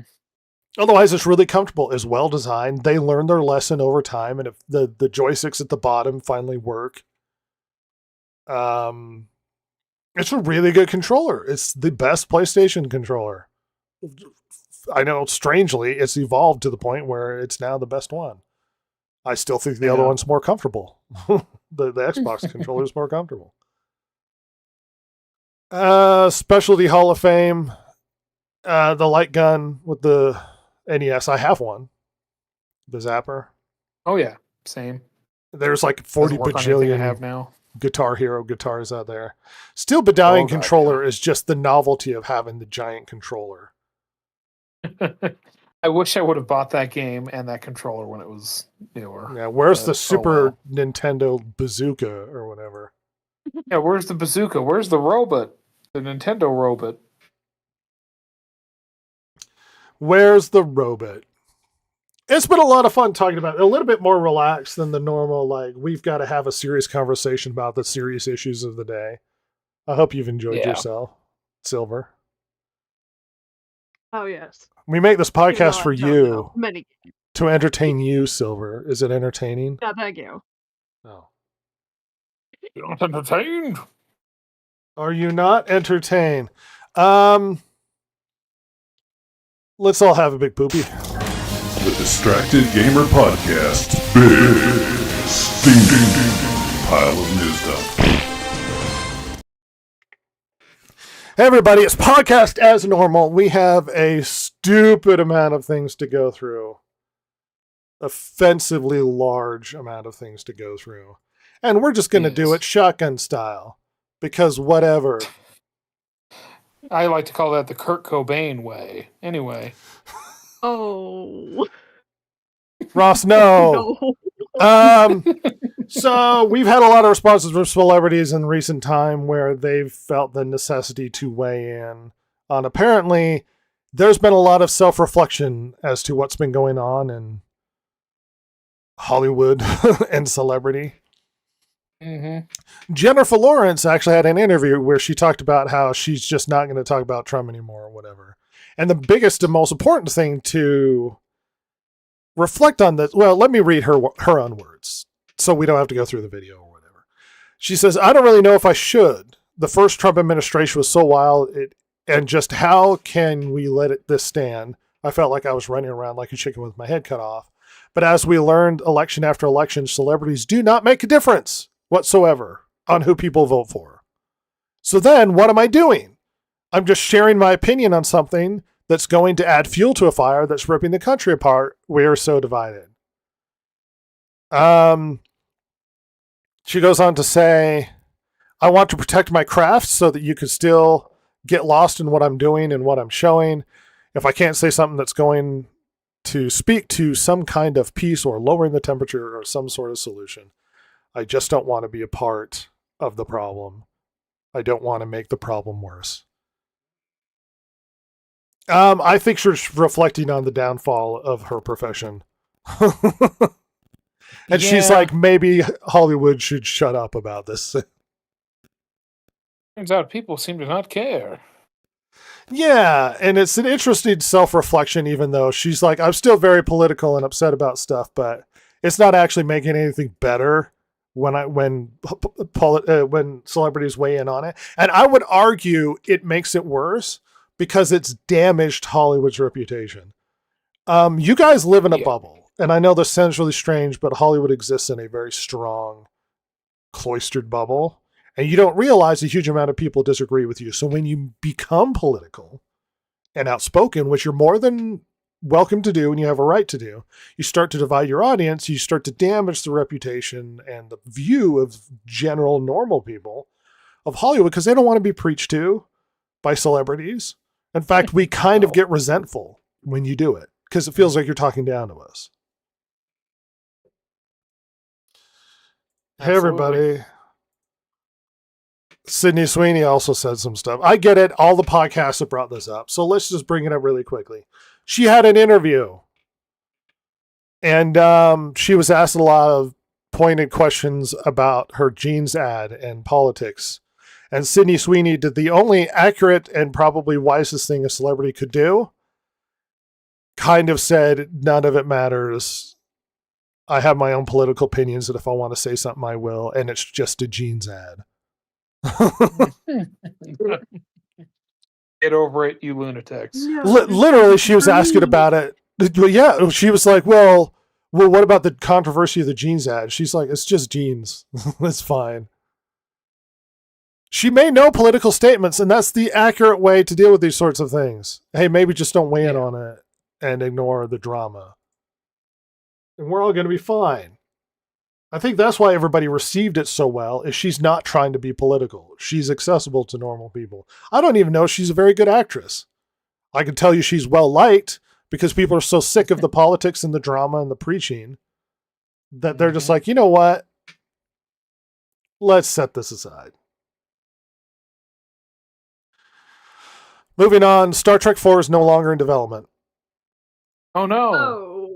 I think they had 4 or 5 attempts to make Star Trek 4 be a thing with multiple directors signed on and then falling off. But Star Trek 4 is now just no longer a thing. Christopher Pine is no longer Kirk. Oh, no. We're just not going to get it. No more Kelvin timeline. No more Kelvin timeline. Here's something Ross will be appreciative of. Oh? Michigan is trying to pass a law banning adult content online and VPN use, so you can't hide your activities. Which should concern anybody who cares about digital privacy on the internet. Not even just you're doing pervy stuff, but privacy in general. Yeah. What a bunch of British people moved there? Fucking idiots. Yeah. The Brits are terrible. Look, yes, children should not have access to pornography so easily. I mean, I grew up in an era where it seemed like it was very easy to find, but it's not even close to what it is now. It's much easier. Yeah. But, banning VPN use is, number one, it won't work. They will find another way. And number two, screw you. My privacy is important. Now, you might see where this is going, Ross. I think I do. Because we have another story out of Russia. Place well known for its free speech. Russia is going to introduce a state-supported digital ID attached to your DNA. Oh my god. Oh. What? In order to log in on the internet, it will track who is doing it, and it's attached deliberately to your DNA. Holy God. Does that make you feel comfortable? Does that make you think things are going really well? Russia looked over. Well, because what's funny is online, you have like all these arguments between like the Russian like Z like ratnik types. Yeah. And like especially with limeys, because it's like, well, more people have been arrested for speech crimes in Britain than in Russia, and then Russia sees the British like digital ID and goes like, yes, very good, we would like to do this. In fact, make it attached to DNA, even better. The future looks bright. Certainly, the online future looks interesting. Jesus God. And DNA coded. Ooh. Apparently, Coca-Cola is doing another AI holiday Coke ad. Oh no. Look forward to Not more AI Lifeless dog. lifeless. What was the original one? It was Santa driving a semi truck or something. Yeah, it was like Think? semi trucks, like a ton of Coca-Cola ones. At one point, there were a bunch of polar bears, and then a dog standing in a yard. That's just like there's no life in those eyes. Well, this is the future, everybody. AI is here to stay, and it's going to replace all of you. It's accelerating. We might see a crash of white collar job markets here in the foreseeable future. Ah, Yep. good. Good. For the first time, Ross, in a decade, Square Enix is releasing a new zone for Final Fantasy XI. For Oh. Final Fantasy 11? Yep, Not 14, 11. 11. Oh, hey, remember how we were talking about maybe playing this at one point? New zone. Maybe now's the time. Yeah, they're adding content. That is. How many people are even still playing that? What? I don't know. Everybody That moved to is- 14, but apparently the servers Yeah, are that being is maintained. wild. Yeah, I knew at least on PC. I think they closed the PS2 ones. Like you can't play it on PS2 anymore. But that's funny. According to analytics, Assassin's Creed Shadows is supposedly one of the worst selling games in the franchise. Oh. No surprise. Bum, bum, bum. And it looks like doubling down on the politics and drama was probably a poor decision. Well, I don't know what you mean by that. I think it was a great idea. We got a lot See, of I'm not attention. going to bring this up, Getting a but whole country mad. Ubisoft, apparently to curtail the drama Assassin's Creed Shadows, says that they tried to make it more of a video game and less of a message. Well, you didn't succeed. Say, is that true? It didn't seem like it. All right, everybody. I want you to calm down. I want you to hold on. Silver, I refuse. Get out. Brendan Fraser and Rachel Weisz are going to return for a new Miami movie. Oh, yes, I've heard of it. Yay! Here's the thing. I'm not confident they're going to do a good job, but I wouldn't feel bad to see them come back. Yeah. I hope they get paid good money, and I love to see it. It's probably going to be their kids or all the cool ones. I mean, to be fair, they are getting pretty old. Nah, he just needs to get real jacked. Hell, You, even Brendan, just shave his head, love it's you. fine. He can have thin hair. It's whatever. Yeah, bald head makes you look skinnier. True. Just look at me.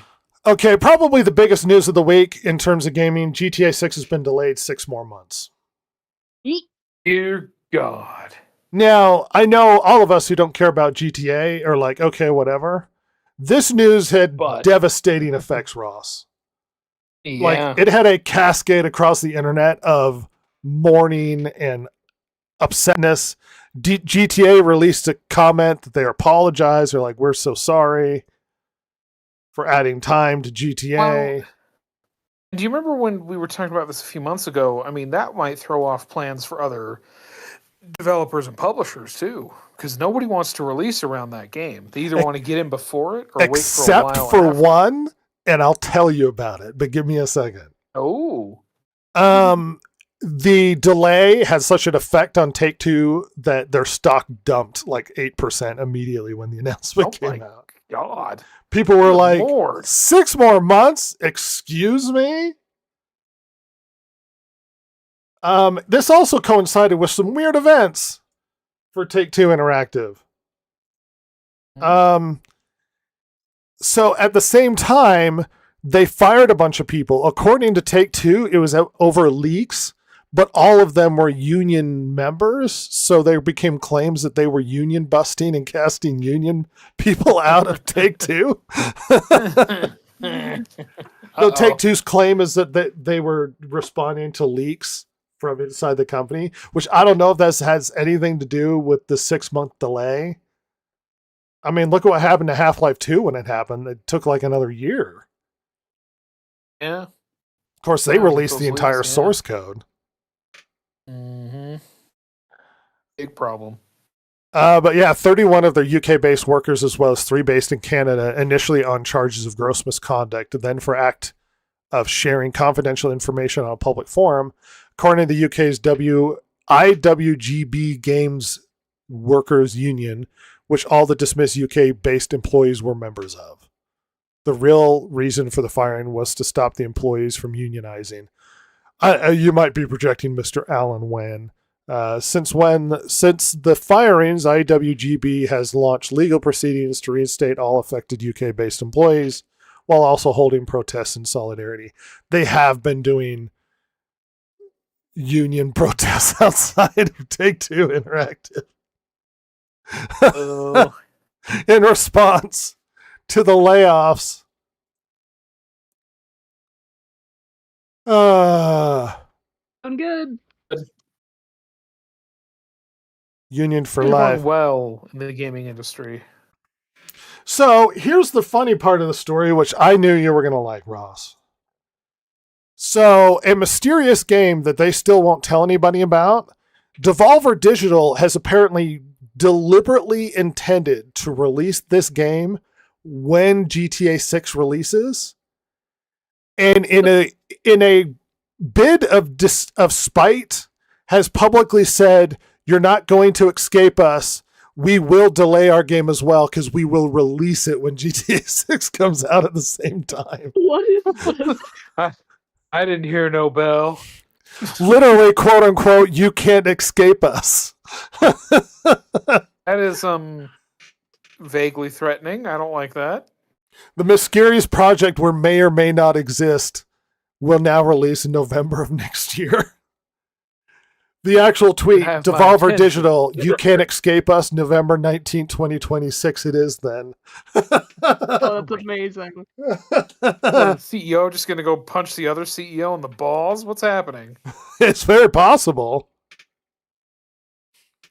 Devolver Digital are famously trolls, so we don't even know what game this is, but they're I like, love that. "Oh, you're I going to love that delay so your much. game? Well, we are too." Tough Love shit, that we pal. don't We're know gonna what be this there is. with you. Yeah, we For all don't we even. know it's like Cult of the Lamb 2, and they're just gonna devastate them. Yeah, we have no idea what it is. Devolver. Hmm. Devolver Digital made Broforce Silver. Oh. More Broforce? Well, then I could definitely see them making a game where it's just their CEO punching Rockstar's CEO in the nuts. Have you seen their E3 shows? Mm-mm. They're psychotic. Oh. Like people, like they shoot people on stage and they're covered in blood, and Oh my. they are psychotic. Oh, All right. Well, listen. I'm a fan. All right. I don't even know if We should sit down and watch one of these. these if you've got time. Just hang out and watch one because they're crazy. The Devolver Digital like E3 stuff are insane. I'm already loving it.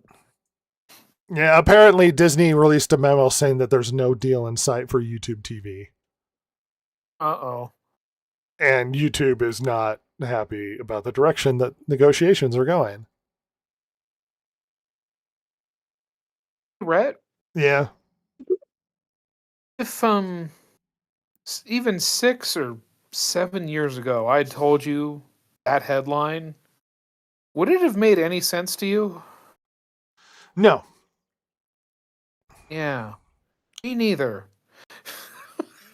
I mean, even the thought, like, even when I think back to when I was really watching a lot of YouTube, and I still do, obviously, but like I was like, oh man, I'm watching YouTube on my Xbox 360, like on a smart TV. Man, like this is crazy. Look at the future. If you would have told me that Disney and YouTube, YouTube TV, which is replacing cable, having a tiff, I would have looked at you like you were insane. Yep. Oh, that's not what I was going to open. Here's a new article for you, Ross. Okay. Manufacture and shipping of physical games is 100 times more carbon intensive than digital. They're going to come after physical games because it's affecting the environment. Oh my god. Uh-huh. Hey, what about all the water with AI and servers and no? Oh, okay. No. They're stealing Never our mind. water. Why don't we just put servers in the ocean and then we don't have to worry about water? The salt. The salt. Why don't we put them at the bottom of Lake Erie? Legend of Zelda movie has officially begun filming in New Zealand. Of course, it's always New Zealand. Lord of the Rings trilogy and its consequences are terrible.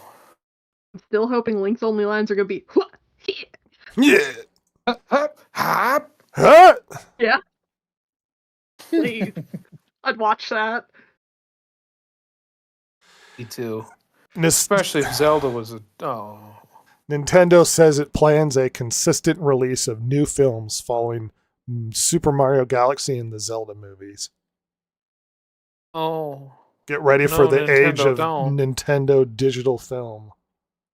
Oh. You know what? They're looking at Disney and licking their chops is what they're doing. Ross, I got a sad story for you. You might be Okay. the only one to feel for this. Francis Ford Coppola has been forced to sell his Belize island for $1.8 million after the megalopolis financial loss. No. Your island. Frankie, no. It's okay, Francis. I don't know how we could exist in a world where somebody like Francis Ford Coppola can't keep his own private island. I mean, it's ridiculous. It is really funny that he owns a private island in the one tropical place in the world that speaks English. Oh, yeah. Here's a story for Silver. We are finally getting a Miss Piggy movie. Okay. Wow. Why? I don't know. Because you're a girl and That you're supposed to timing be like seems- weirdly sexist and be like, I really want a Miss Piggy movie. That timing Oh. seems about 10 years off. At least 7 or 8. But what do I know?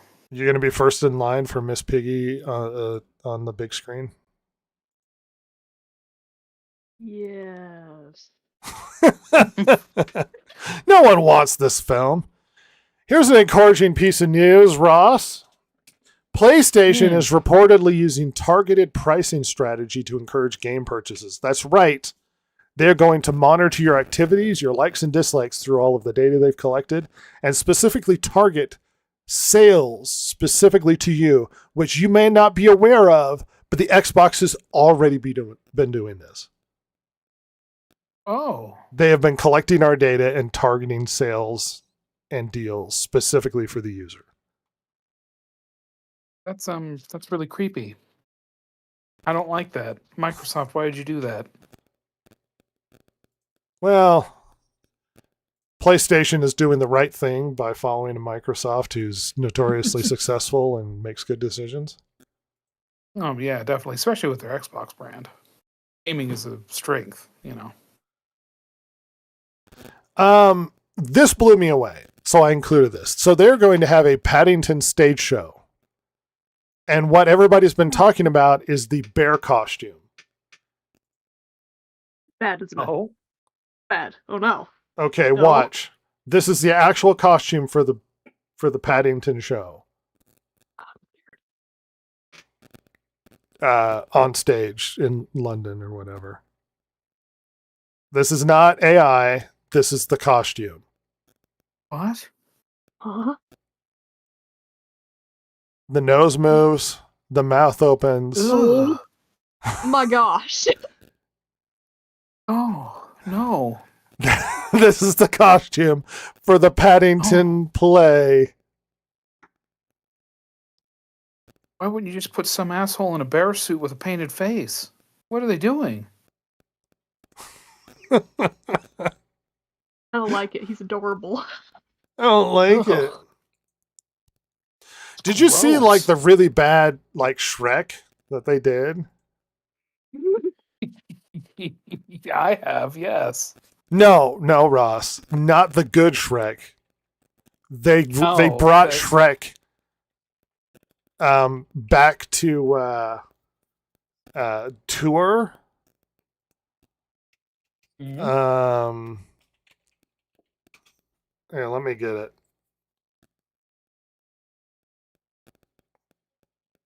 See, all I'd see is the actual good ones. And you might go, good one, and it actually gets worse. So they brought Shrek back as a tour. And it was received so poorly. So poorly. I think I even sent you the video. So there's this one guy on the internet that actually did a little conversation about it. I'm going to bring it up here. And I'm going to fast forward so you can see how bad the new Shrek is.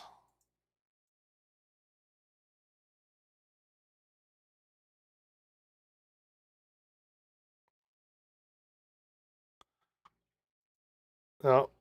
Oh no! Oh no! Red, no!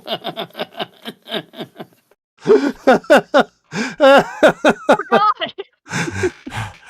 Oh no, Red! So this is supposed to be a return. They had the original writer and composer to I guess they were going to tour with this. Mhm. And the production quality was so low. Oh, what's with the donkey? Oh no! That they received a huge amount of backlash. You might go, oh, so Fiona, they didn't want to cast a child, so they replaced her with a puppet for young Okay. Fiona. Older Fiona is a Oh. thing, but young Fiona is a giant ugly puppet. See, this is young Fiona in the original play. This is, Oh. yeah, wait for it. His parents are now Oh. replaced with giant puppet heads in the play. Red, no. This is horrible. Why? Oh no! So the backlash was so bad because not only were they like charging 100 plus for tickets, but they looked terrible. That they had to revamp it, and now his costume is slightly better, where he has like a bald cap with the little ears on it instead of just his hair. And that's not to Good blame the God. actor who probably can sing and do a good job. Yeah. But they really just painted him green. It's just a guy. And Donkey That is. Donkey They has couldn't like a even get little like a hat on. onesie. No. So they tried to improve it to make up for it, but the reputation went really poorly because, believe it or not, the original Shrek musical, as much as I love it, but it's bad. I love how bad it is. The production quality is actually better. Like, this is the bad version of the Shrek musical. Sweet Jesus. I mean, Oh, this really good. is bad. Red has shown me part of the original Shrek musical. And yeah, that is horrifying. Jesus God. And we have something final to reflect on, Ross. Okay. So Square Enix had a bunch of layoffs. And by and large, their staff is foreign, particularly in US and America. Mhm. They laid off 140 people, mostly overseas. I think entirely overseas. The opinion seems to be like whatever public speak or spin Square Enix seems to have with the fundamental restructuring and all that. It seems to be that there's a buyer's remorse and a bad reputation that a lot of Western game companies seem to have. Like Tencent is going through a bunch. the Chinese company who bought up a bunch of Western developers is having buyer's remorse because those Western developers suck. And they're producing bad games. Bad, unsuccessful games. Most importantly. And Japan seems to also be having a similar withdrawal from the West. We've heard some stuff recently where they were basically like, we need to make more games, I guess, centered on Japan, or at least their style of making, as opposed to worry about what the West wants us to do. And this seems to be a reflection of that withdrawal from the West, because that they're firing people, and most of those layoffs, there was like 100 or something of them, were in California. Yeah. So Square's audiences, their offices are closing across the West, and I don't blame them. There's a reason why these don't do so well, and there's a reason why Western game developers aren't doing well. And this seems to be a continuing trend for them. I mean, I mentioned to you earlier, like they dumped Eidos Montreal, Eidos as a whole, like some years ago now. Yeah. And along with, I don't think they maintained the rights for some of their properties either. Or and I know them. I forget which. It's been years ago now. And I know Final Fantasy Remake and Rebirth has been underperforming. I think the only thing that's really making most of their money is Final Fantasy 14. Boy, and that's a scary position to be in because it is an old game. Yeah, they tried to intervene with what's his name that makes it, and he flat out said, no, I'll just quit. And they got so afraid. They're like, no, do whatever you want, because it's the only thing making him money. Yeah. I mean, I guess maybe that's why they're bringing out DLC for 11. Yeah. I mean, it's fascinating that they're opening up a new area, but yeah. Strange. I mean, yeah, that's a weird place for them to be in. Yeah, a lot more relaxed. We got to go through some stupid top 10 lists. And the news is just going to keep coming. It's every day. And we did at least get a guy come in and say hello and kick. We appreciate him coming by. Nice. I wish I could format it so it's not the cell phone format, but what are you going to do? Our bad, y'all. Well, I'm not going to spend money, but we are on Kick. Enjoy that. Awesome. What are you thinking, Silver? Reflections? Is your favorite game Barbie something or another not on the list that upset you? Dude, my favorite game's Littlest Pet Shop. How dare you? Oh. With the giant... right, dummy. With that plant that they have to chop up the guy and feed it to the plant? The dentist, they have to chop up the dentist and then feed it to the... Audrey, too? Oh, that's Little Shop of Horrors. That's Little Shop of Horrors. She is a fetus. Shop of Horrors. I haven't seen it forever. You child. I don't know. You know, the original Little Shop of Horrors in like the 50s was made on a bet. Oh my gosh. Really? Yeah, somebody bet the other guy you couldn't make a movie in a week or something like that, and he did. Oh. And that was the original Little Shop of Horrors. It was basically made in a shoestring budget, like really quickly. And then the remake that they did later is the one most people are aware of, but the original is like a 1950s or something.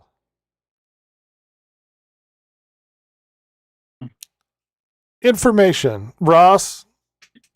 Yes. How are things? You gonna head back home? Stuff to do?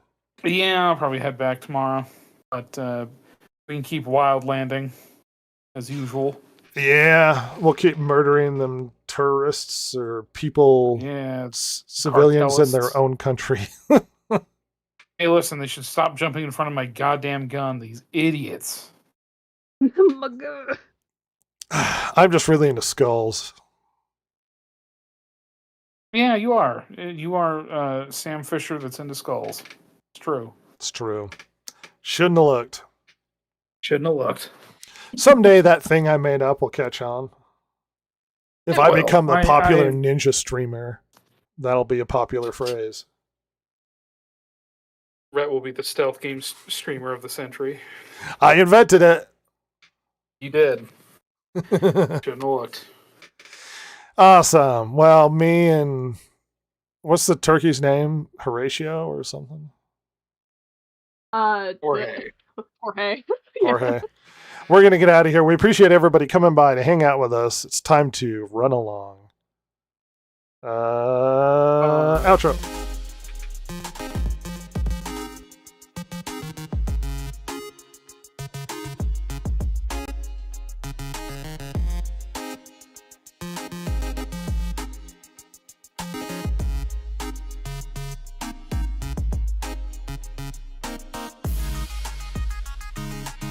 If you like the show, follow Rhett, Jason, Ross, and Silver, the world's most lethally stupid internet personalities, on Twitter at DG Podcast or on Instagram at Distracted Gamers. If you liked or hated what you heard here today, you can email them at thedistractedgamers@gmail.com and share your feelings. Not that Jason would care, since he hasn't any, of course. Oh my God, it's so juicy.